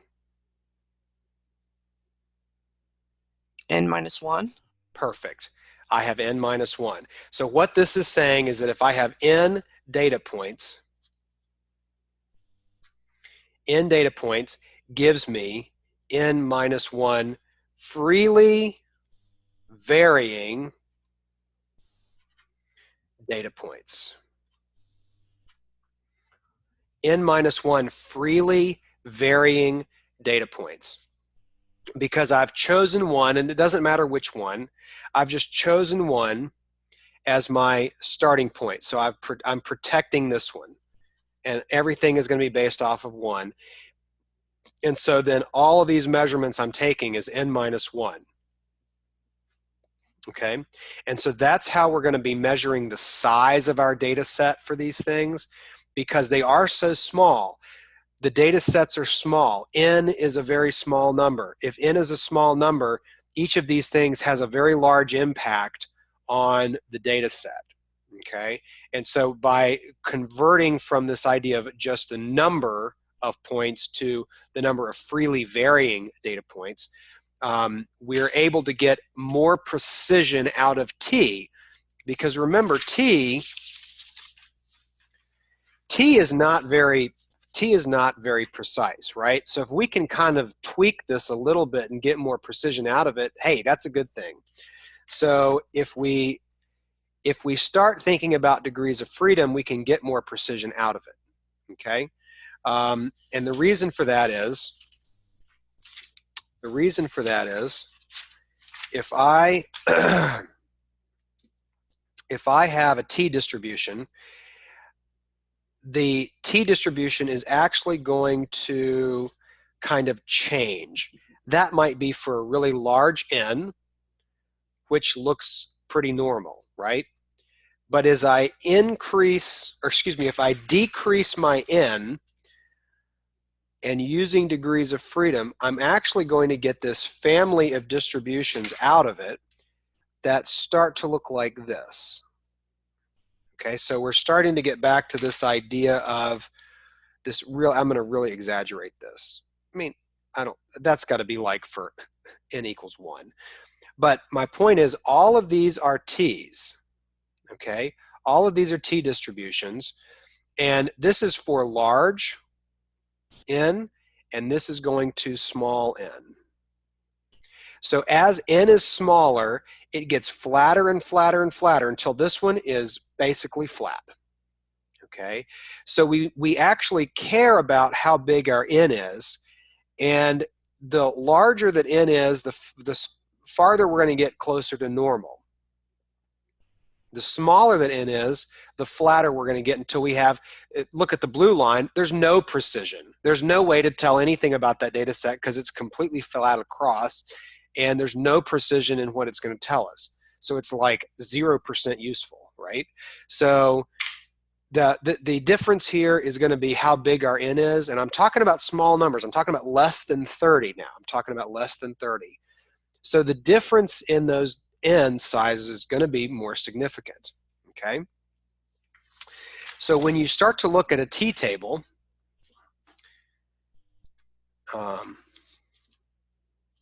and as it turns out, I happen to hear, if anybody's interested in a job, there's the job market is kind of, and you'd be well prepared after taking this class, the job market over at the Lipton company is really heating up right now, because they are running a lot of t-tests over at the Lipton company. So you might want to check out one of those openings. So here's a t-table, okay? And so this is again telling us this this tail value here, where that's our alpha, and you can kind of see it right here. The cutoff point is that t value for alpha, t sub alpha, which is the t value where it cuts off right there, where that cuts off right there to give us the alpha, okay, the tail that we don't want. And so if you look here on the left, we got all these degrees of freedom. So this is going to be your n minus 1. And as you notice here, this is where you can really tell the kind of what the argument about where the cutoff is I was telling you about. So this book says 30. The other book I use says 40. Some people say 100, you know, whatever. But if you look in the degrees of freedom, look at this. We've got individual degrees of freedom here. 1, 2, 3, 4. This is how, and all these numbers are changing. So the fact of the matter is, when n changes by 1, all of your values change for t. So this is showing you how precise we can tweak this t distribution right up to the limit. And the limit is the number of data points that we have. So each of these data points is going to give us totally different numbers. That's why we have to know n. And we come on down here, and they're individually listed down and down and down until we get to, you guessed it, 30. And then we start to jump. And that's because really after 30, these values here from 40 and on up, these values are going to be so close and reliable to the regular z values that don't really have a purpose. So 40, and then we're jumping to 60, 120. As n approaches infinity, what's going to happen? This is going to behave exactly like the z table. And look what numbers are showing up: 1.645, 1.96, 2.326, 2.576. The one, my stats lab, I think wants 2.575 for that one. That's the 0.005. Let me ask you, if the tail is 0.005, what confidence level is that? 99. 99, very good, because it's half of 1% left over. Okay, does that kind of make sense?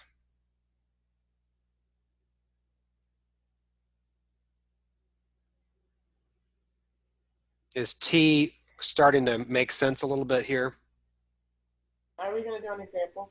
Oh, absolutely, yes. But the concept of T is, it's important to realize that it's not one thing.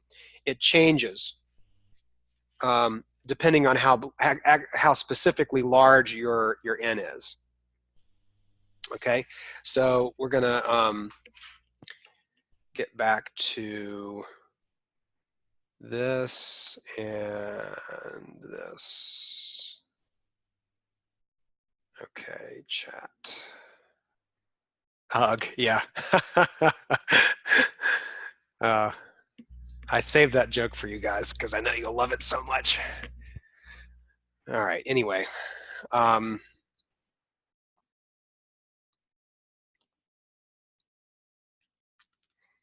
talked about that.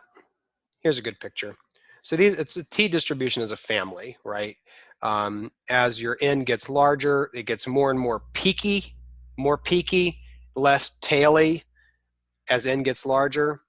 So larger n means more peak, less tail, and closer and closer to normal. And basically what this is saying is that when k, this in this case is k, which is n, the number of data points, as n gets large enough, and this book makes the argument that it's 30, when n is 30, that t curve overlays directly on z, okay? And this is another picture that describes that. Okay, so as 5, here's 15. As you get up to 30, they're saying, t distribution at 30 is the same as a z, same as normal.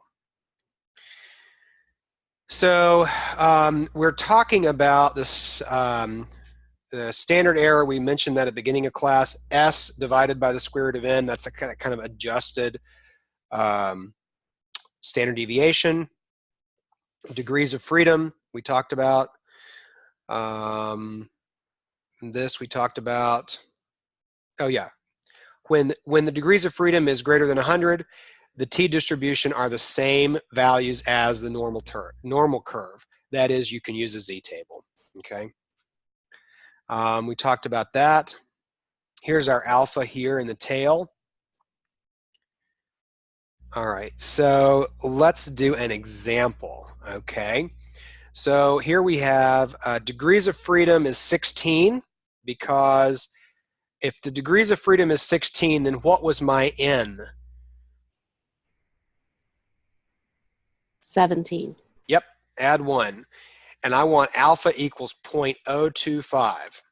Our focus is on the tails. If we have 0.025 in one tail, we have 95% in the middle. Okay. Notice that how this is read as just one tail. The t-tables are always read as just one tail. And so that's why if you're saying alpha is 0.025, then you have to kind of imagine, okay, well, there's another tail over here that's also 0.025. It's invisible right now, but it's there. And that means that my chunk, my confidence chunk in the middle is 95. And so we go across, let me get my table back out here. So we go across,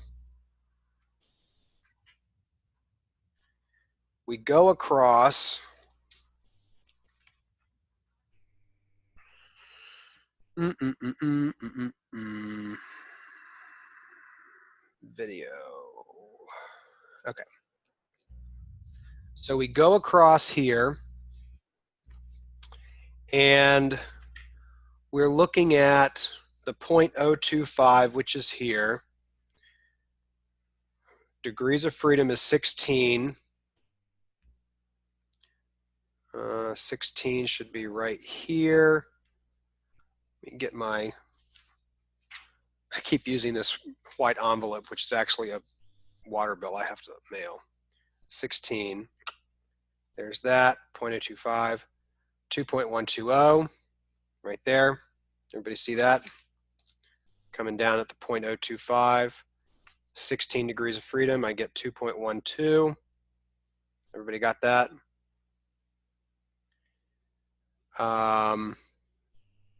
Okay, so now we're going to go back to this, and we'll change back to my video. I need like a shortcut that just flips these things. Okay, so that gives me this 2.12 right there. The rest of the setup is exactly the same. We have 7.8 would be our X bar, getting something.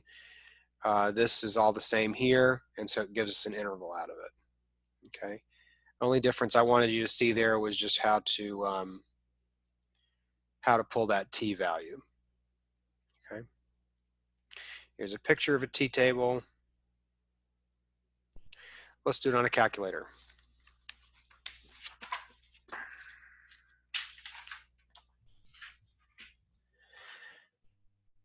Okay, so I'm going to flip back to this. Can you tell me where the 7.8 came from again? It was just a random number. It wasn't really relevant to anything. Oh, okay. Yeah, it's just showing you that's where you would plug in an X bar and an N and an S. So let's grab a calculator here.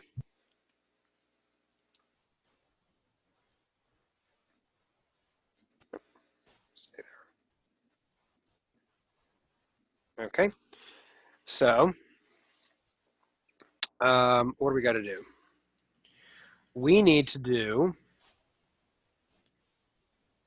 this. Let me pull this over to the side here so I can see what I'm doing. Okay. So we need to do a t interval. These are the values here. 7.8. This is from a tax return, which I'm getting ready to do next week. So this is, I certainly hope it does not take me 7.8 hours. So we took 17 tax filers. Again, 17 is really low. We're in that T area. So we don't have enough to use Z. We're relying on T. Degrees of freedom is 16, 7.8, and 2.3 is our standard deviation, 95% confidence. So here we go. So we're going to go back to intervals. We're now doing a T interval. We're going to put in the stats. My X bar is 7.8. S is 2.3. That's what that S of X was earlier that came out of that Z interval. 2.3 is S of X, S sub X, I should say. N, now this is N. Don't get confused here. The calculator will adjust to degrees of freedom. So just put in N, which is 17, confidence level of 0.95.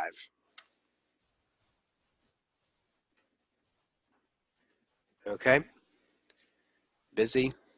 Okay, 6.617, 8.983. That matches the answer on the slide, so we are good to go. Anybody have questions about that?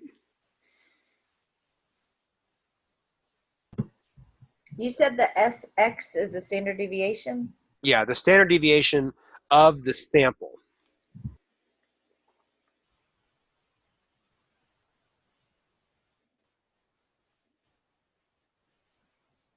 And see, notice here, DF. DF means degrees of freedom. It adjusted it to 16. Everybody good with that?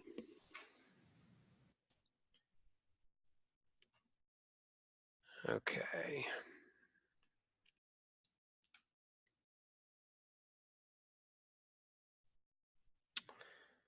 Okay. Now it's your turn. You're going to do this T interval on the calculator. Actually, let me do this. You're going to do this T interval on the calculator. Let me see if I can do something like this. For these lobster fishermen, that sounds exciting. Lobster fishermen.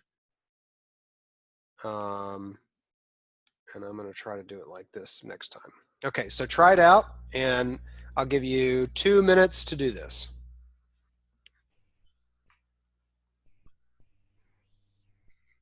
On the calculator.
Okay, Jennifer got the right answer.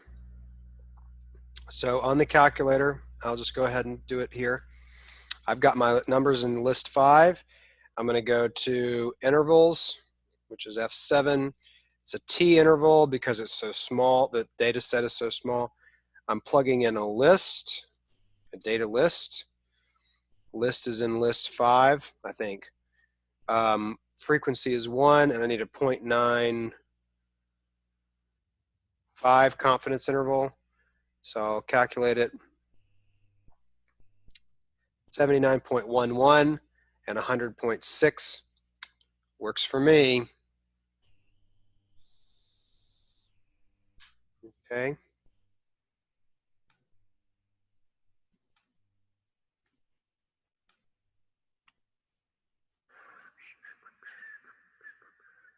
Okay. Okay, so now we're going to move on to this. Oh, proportions. Yes. Okay, another change of topic. We're now doing proportions. So I want everybody to take a moment, think about a mean, an average, a mean, mu, x bar, and just throw it out of your head. Because we're not doing that anymore. We have exhausted the idea of the mean for today. We are now going to instead imagine a world where we are interested in a proportion of something. For example, when you see some claim that says, you know, 85% of doctors recommend this, or I love when it's, you know, it's like 90% of dentists recommend this certain toothpaste, okay? All right, well, 90%, that's an example of a proportion. It's talking about the average number of dentists that recommend something wouldn't make any sense. But phrasing it in terms of a proportion makes a lot more sense. So we're now going to look at proportions as our target parameter instead of an average, a mean, okay? But there is a requirement. We have to have, for a large sample, for our, so again, we're going to have large sample, small sample stuff, because that's going to behave, they're going to behave differently. For large samples, it has to be defined as large when both, so p hat is the probability that we're interested in, the probability of success, essentially. N p hat is greater than 15, and n q hat is greater than 15. Q hat is just the complement. See there, q hat's the complement of the p hat.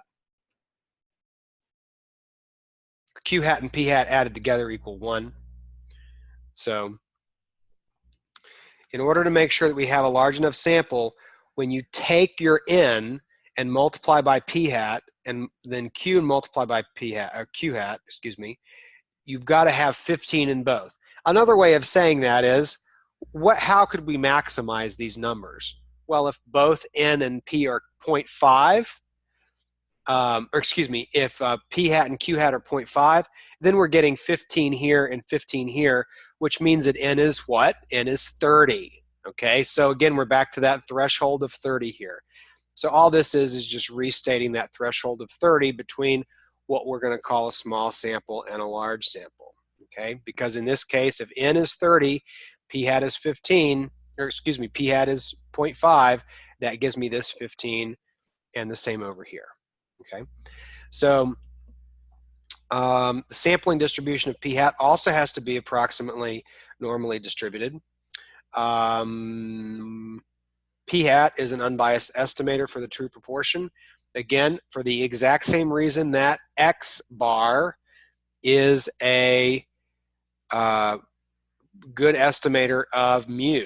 So P hat is the actual, the proportion of our sample, essentially. The distribution mean proportion, that's going to be P, okay? So the standard deviation of the sampling distribution for a proportion here is PQ over N, square root of that.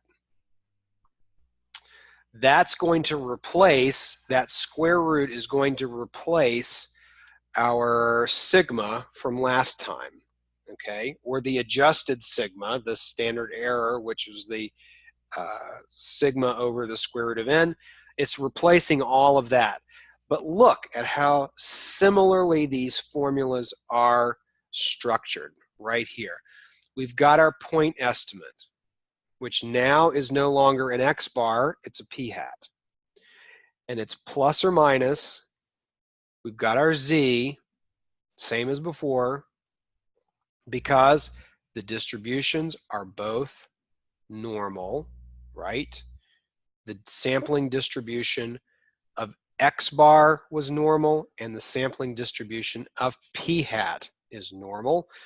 And so we can use z, and then we're just swapping out what our sigma is, and we're going to use this new standard deviation, which is this root of PQ over N. Okay. P hat is X over N, where X is the number of successes divided by N, the total number of the sample size of the sample. So an example of this would be, if you pulled 100 sample size and 75 of those were successes out of the 100 that you're looking for, then your p hat is 0.75, and you're just getting that from doing 75 over 100. And then q hat is just the complement of that probability. Okay. Again, z of alpha over 2 is one of the tails, just like it has been for us. Okay. And we're going to move on, doing this with a calculator.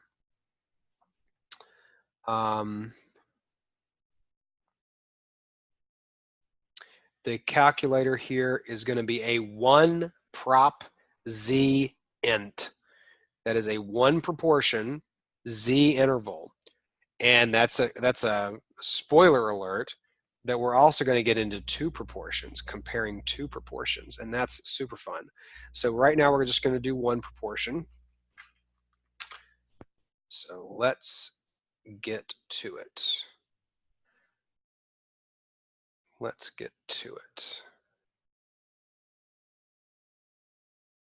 Okie dokie. So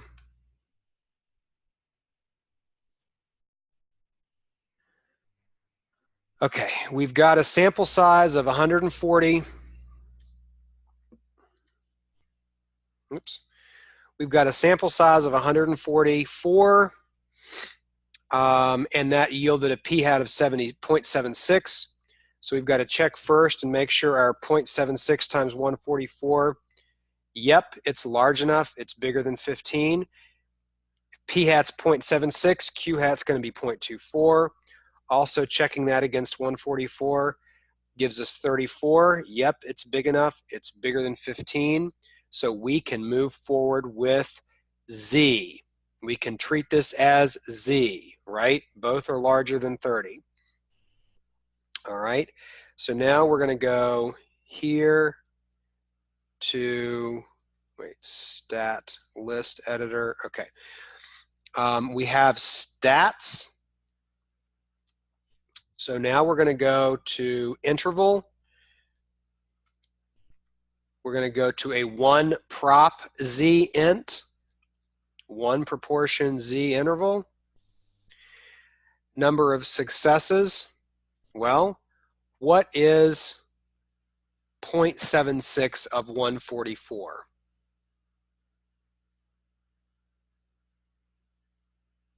$109.44. Right. And we'll treat this as 109, not 109.44. N is 144. And I'm treating that as 109 because it didn't quite hit 110, and we just need an integer. Sea level is 0.95, right? No, 0.90.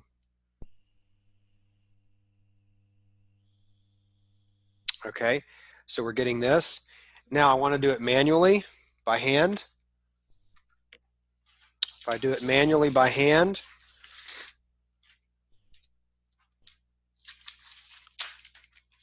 by the way, the calculator told me 0.6982 and 0.8157. Remember, we're doing proportions here, so this is a percentage. This is saying 69.82%, and this is saying 80. What was the level for this? Was it 95? 90%. Oh, it was 90. Okay. Yeah, I didn't have what you had. We What did I do? tricked you on that. So remember, these are proportions. So this is what this is saying, 69.82 and 81.57. We're saying the real percentage of these people doing whatever they're doing is somewhere in between those two numbers, okay? So now I'm going to do the same thing by hand, okay? So my interval is going to be p hat plus or minus my z of alpha over 2 and the square root of p hat q hat over n. All right, so what's my p hat? What's our p hat here? 109 over 144. Yep, which just gives us 0.76. Yep, make life easier. Plus or minus. What's our z of alpha over 2 here? We're going 90% on this. What's z gonna be?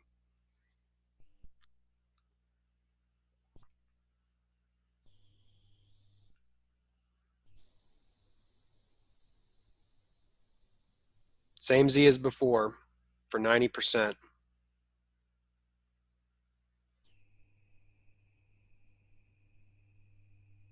$1.645. Yep.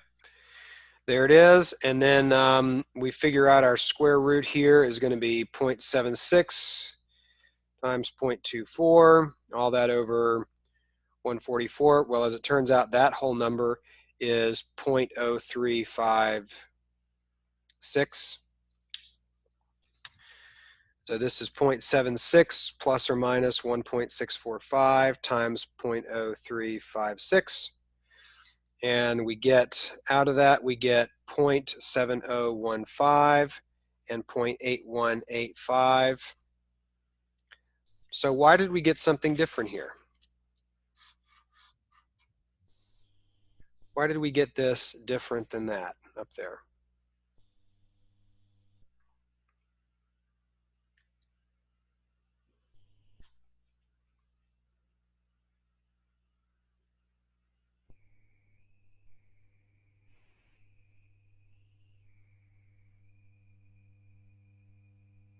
And is it okay that we got something different? Think about the only difference we made in this calculation here.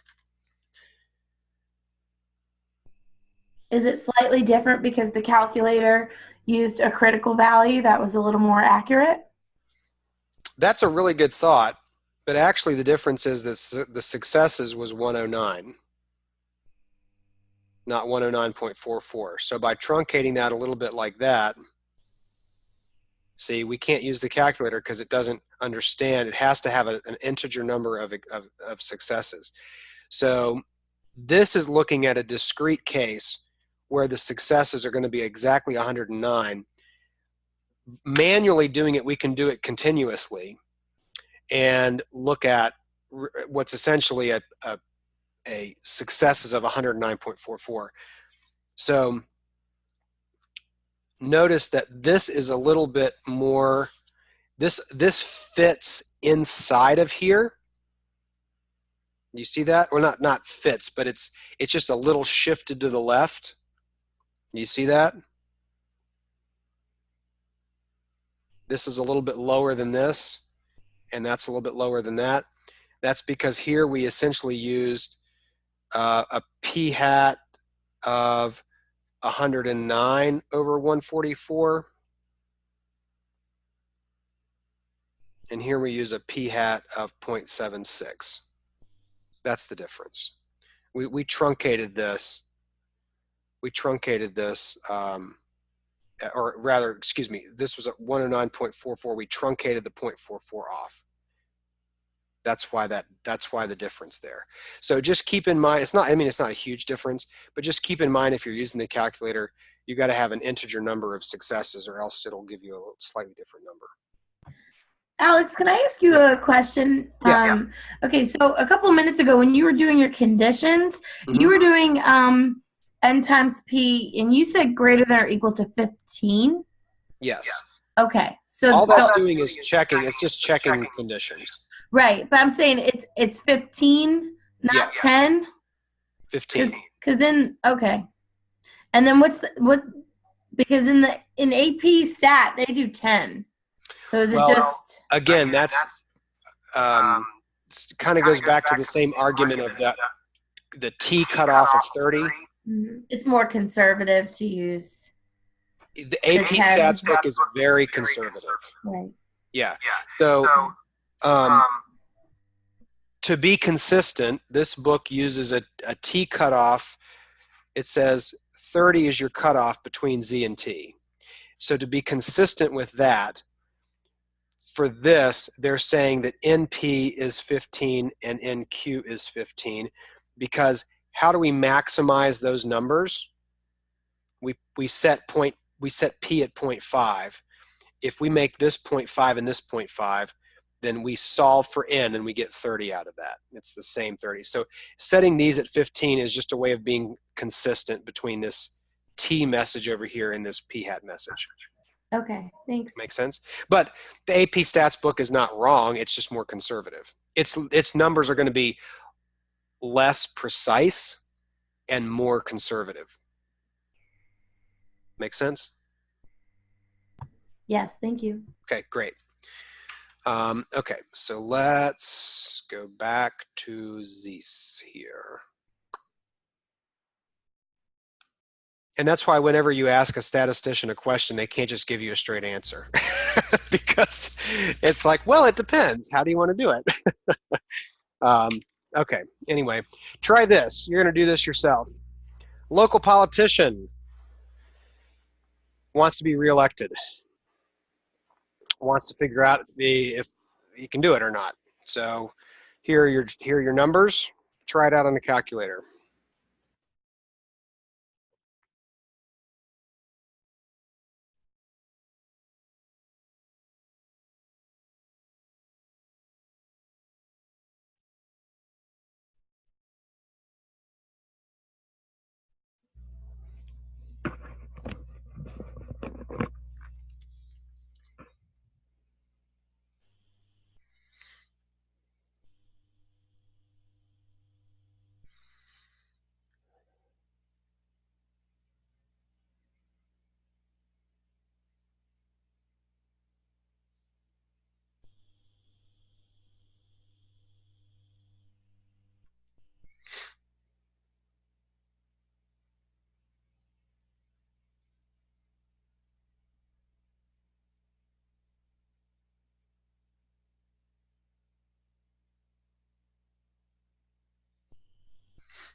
Okay, are we good?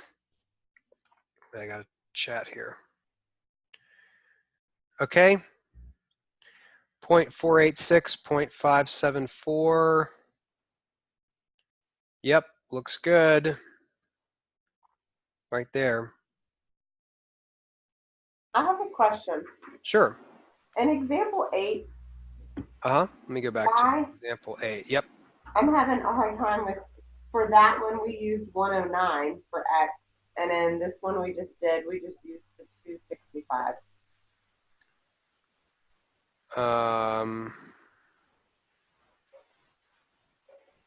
They're different. I mean, they're different problems. So the X is just the number of successes. This is saying 265. This is saying this politician polled people, and 265 out of 500 people said yes. In the previous example, it was whatever the scenario was, but 109 of them out of 144 of them said yes. And we knew that because of the p-hat. How did we know that? Yeah, I calculated the x. I calculated 109 by just taking 144 multiplied by 0.76. Okay. And okay, so keep in mind these intervals are of course symmetric about the point estimator. So if you've got a proportion of 265 over 500, what that number is, what's our p-hat here? 265 divided by 500 is 0.53. So that is the middle of our interval, right? 0.53 had better be in the middle of our interval, and in fact it is. So if you want to figure out what the top and the bottom is, you just take the difference and divide by 2. Take the difference 0.573 minus 0.486, divide by 2, and you will get 0.53 in the middle. Okay, remember the point estimator, the p-hat, is got to be smack in the middle of your interval. Otherwise, something's gone very wrong. We already talked about changing interval width earlier. Again, you're trading off interval width for confidence, right? So if you want a smaller interval, you want a narrower interval, you want a more precise interval, you got to give up some confidence. Or vice versa. You can gain confidence by making your interval wider. For the same reason as the weatherman example earlier. Okay, sampling error, SE, we've talked about this. Let's talk about this a little bit more. The sampling error is essentially a way of helping us figure out how big is big enough for one of these problems, okay? The sampling error is going to be the z, the critical z value, times sigma over square root of n. E is this area here, going from the point estimator up to the upper limit. Okay, that's exactly what that is. If you take a minute later on and look at this slide, convince yourself that that formula there is just representing that. Okay. You can also rearrange it. You can take this and solve it for n here in the denominator, and that's in that radical. If you do some basic algebra, rearrange it, you get this. And this tells you, woo, I didn't mean to do that. Command Z, right? My favorite thing in the world is Command Z. Whoops, undo that. N is this whole thing. So what does that mean? Well, that means if we know whatever sampling error we want to restrict our problem to, we can find, so we have to have a sigma, of course, we have to know that. That's kind of like the paradox of all statistical paradoxes. We have to know sigma. Z, we can look up in a table. If you tell me what sampling error you want, how specific, how much error you want in your sample, in your result, then I can plug it into this formula and tell you how many people you need to talk to. So again, that's the trade-off. Notice that N and E, N in this equation, N and E are inversely related to each other. So as N goes up, see what I'm saying? As N goes up, E goes down. So that's what I'm saying here. If you want a smaller E, you've got to have a higher sample size, okay? Here is an example of that. You can plug this in. In the calculator, it's under the dist tab at the top of the stats button, which is a distribution. And it's the inv norm, which means inverse normal. Again, inverse is the fact that they're inversely related to each other. And you'll get an N out of it. Or you could just plug it in manually and do it. So let's say that I'm looking at a 95% confidence interval. I'm looking at a standard deviation of 6.2, 0.5. If I want my if I want my standard error to be 0.5, I plug this in and I know that I have to talk to 591 people. Now you're going to run into this in the homework in my stats lab, where of course, we never get perfect integers out of anything in stats.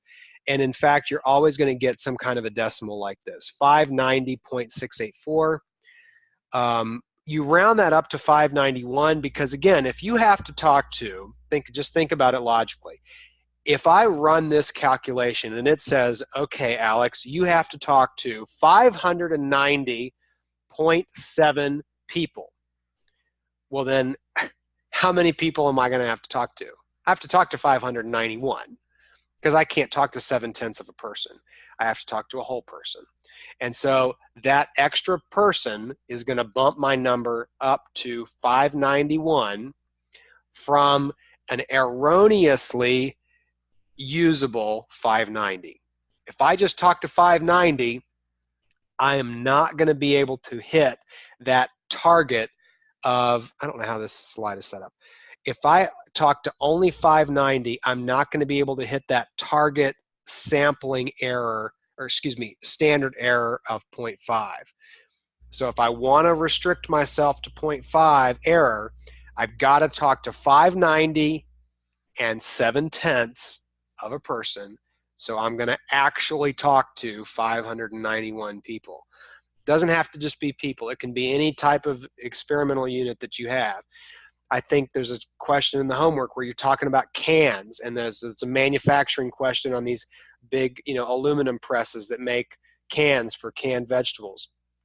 And if you need to look at 590.7 cans, well, then you better look at 591 cans, right? Otherwise, you're not going to meet the standard error that you're required to meet.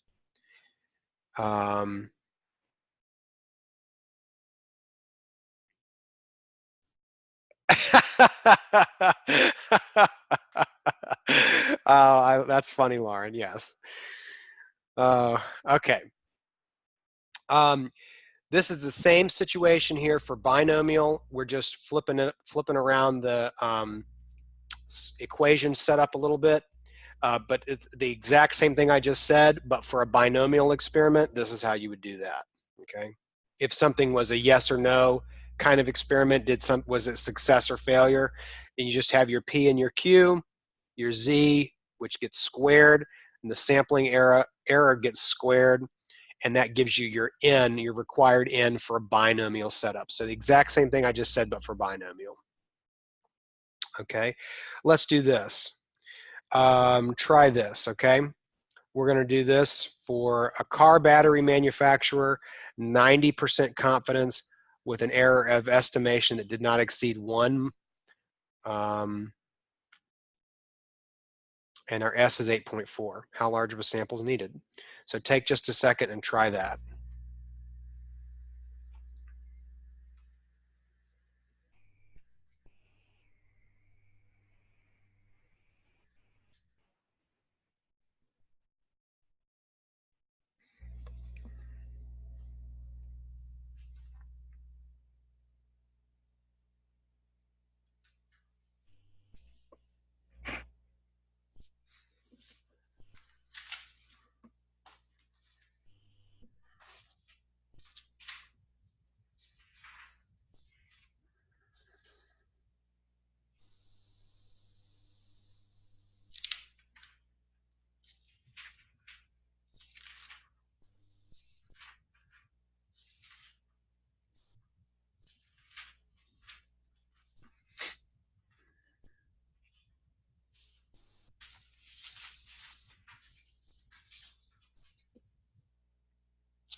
Okay, and you should have gotten 190.9, which we'd round up to 191.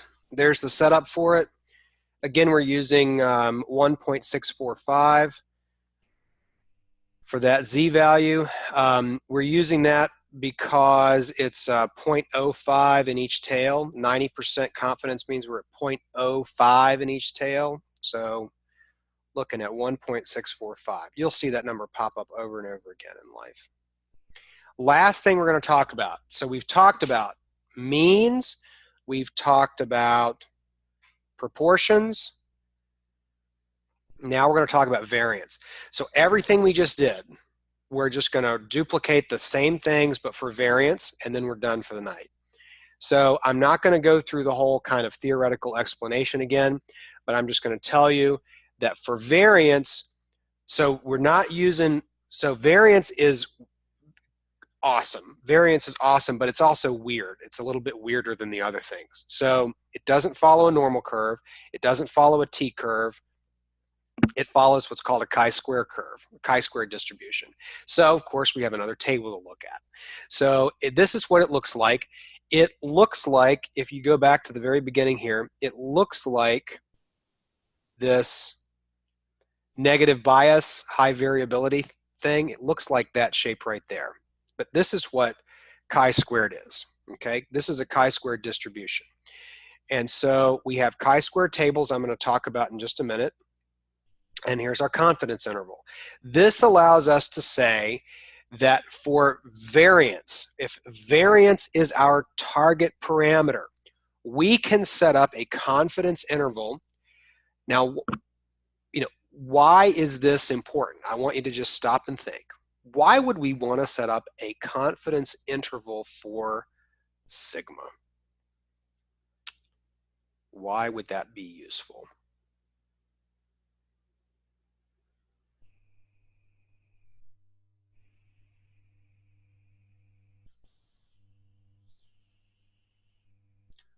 What did I say earlier in class tonight?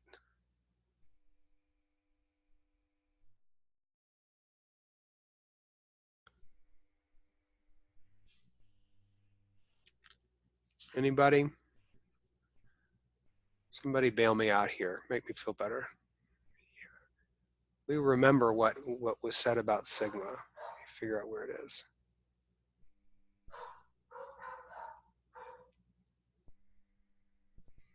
No, it's before we went into T. Yeah, right here.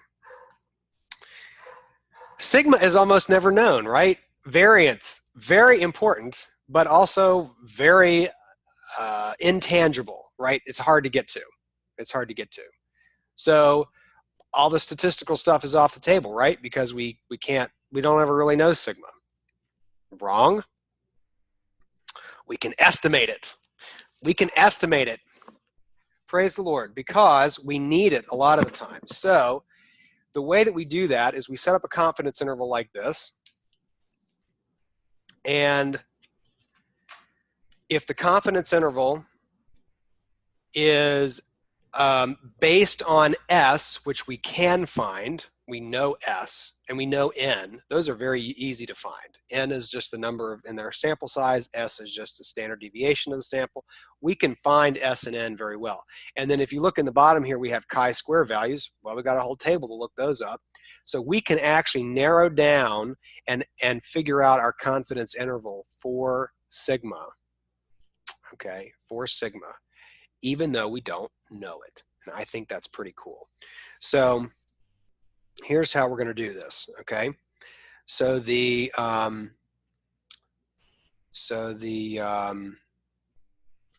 last example for the night is this, all right?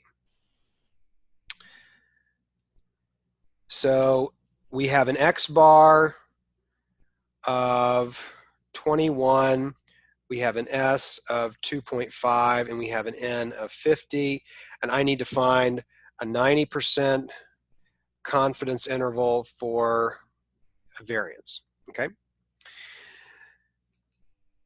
So we have these, so that the numerator is the same, n minus 1 times s squared over this chi-squared of alpha over 2.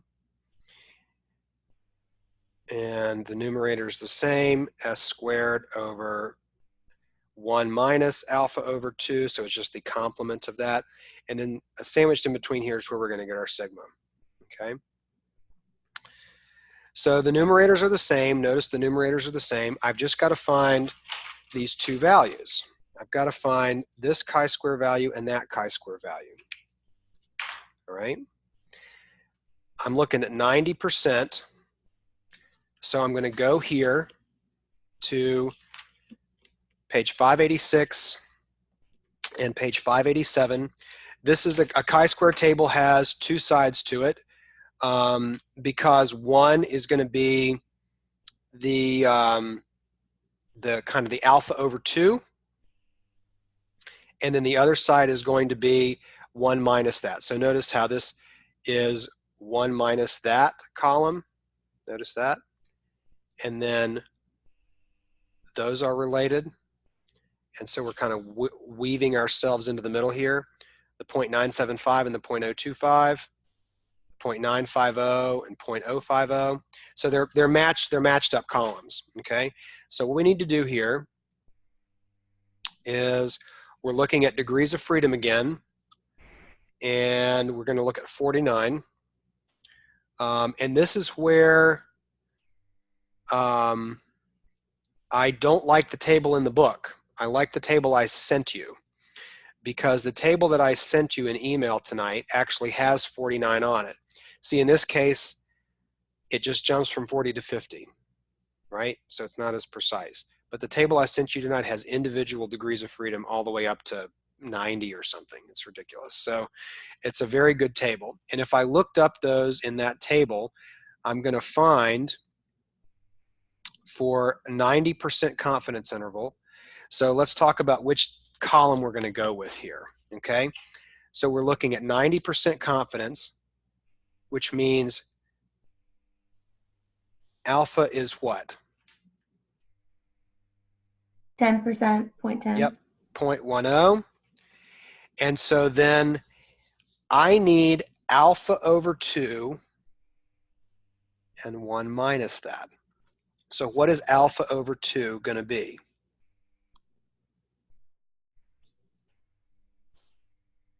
.05.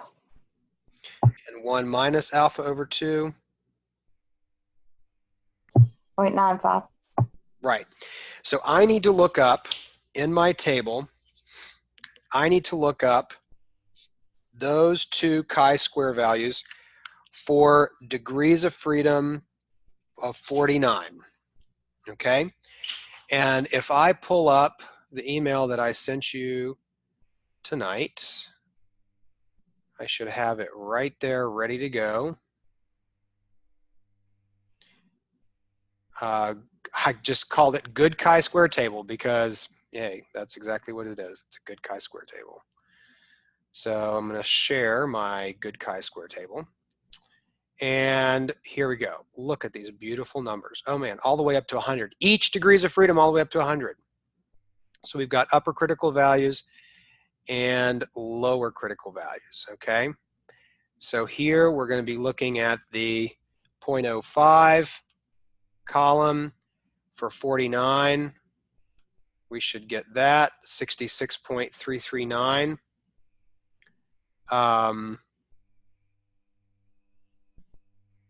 67, she got 67.5. Let me look at this, 50. Oh, I see what happened. Okay, so here's an example of why the table matters. So I'm going to pull this as 66.339, and I'm going to pull this other one as 0.95 column. I'm going to pull this as 33.930. If you look at the table in the book, and this is the one I'm going to go with for the sake of this calculation, Cobra Kai, oh yeah. Oh, that's good. Okay, so if we're looking at the table in the book, if we go to 50, which is pretty close, and we go over here to the 0.95 column, we're going to get this 34.7642, but that's where we're getting that number from, right? We've got 50, and we've got the 0.95 column. We get that 34.7642 right there. And then we're going to just rearrange ourselves over on the other side of the table, and we'll go back to, again, to 50. We'll go to the 50 line, and then the 0.050, 0.050, which we just calculated that. We know that's what we want. And so my number is this 67.5048. And so that is what we're going to use here. That's where we're getting these numbers right here, 67.5048 and 34.76. And so all we're doing is we're just kept putting this routine through the calculator, and we'll get our confidence interval of that. Alex, when we go to do our homework, is there one of these on our homework? Yes. You know? So should we use the book table then? I would use the one I sent you. Okay, so we won't get it. Okay, thank you. Yeah, I think if I'm remembering correctly, the one that I sent you will give you the answers that make my stats lab happy. Okay. All right. See you later. Stick around if you have questions. Email me. It's been a pleasure. Have a good night, folks. Thank you. Thank you. Thank you. It was great. Okay. Good night. Good night, everybody.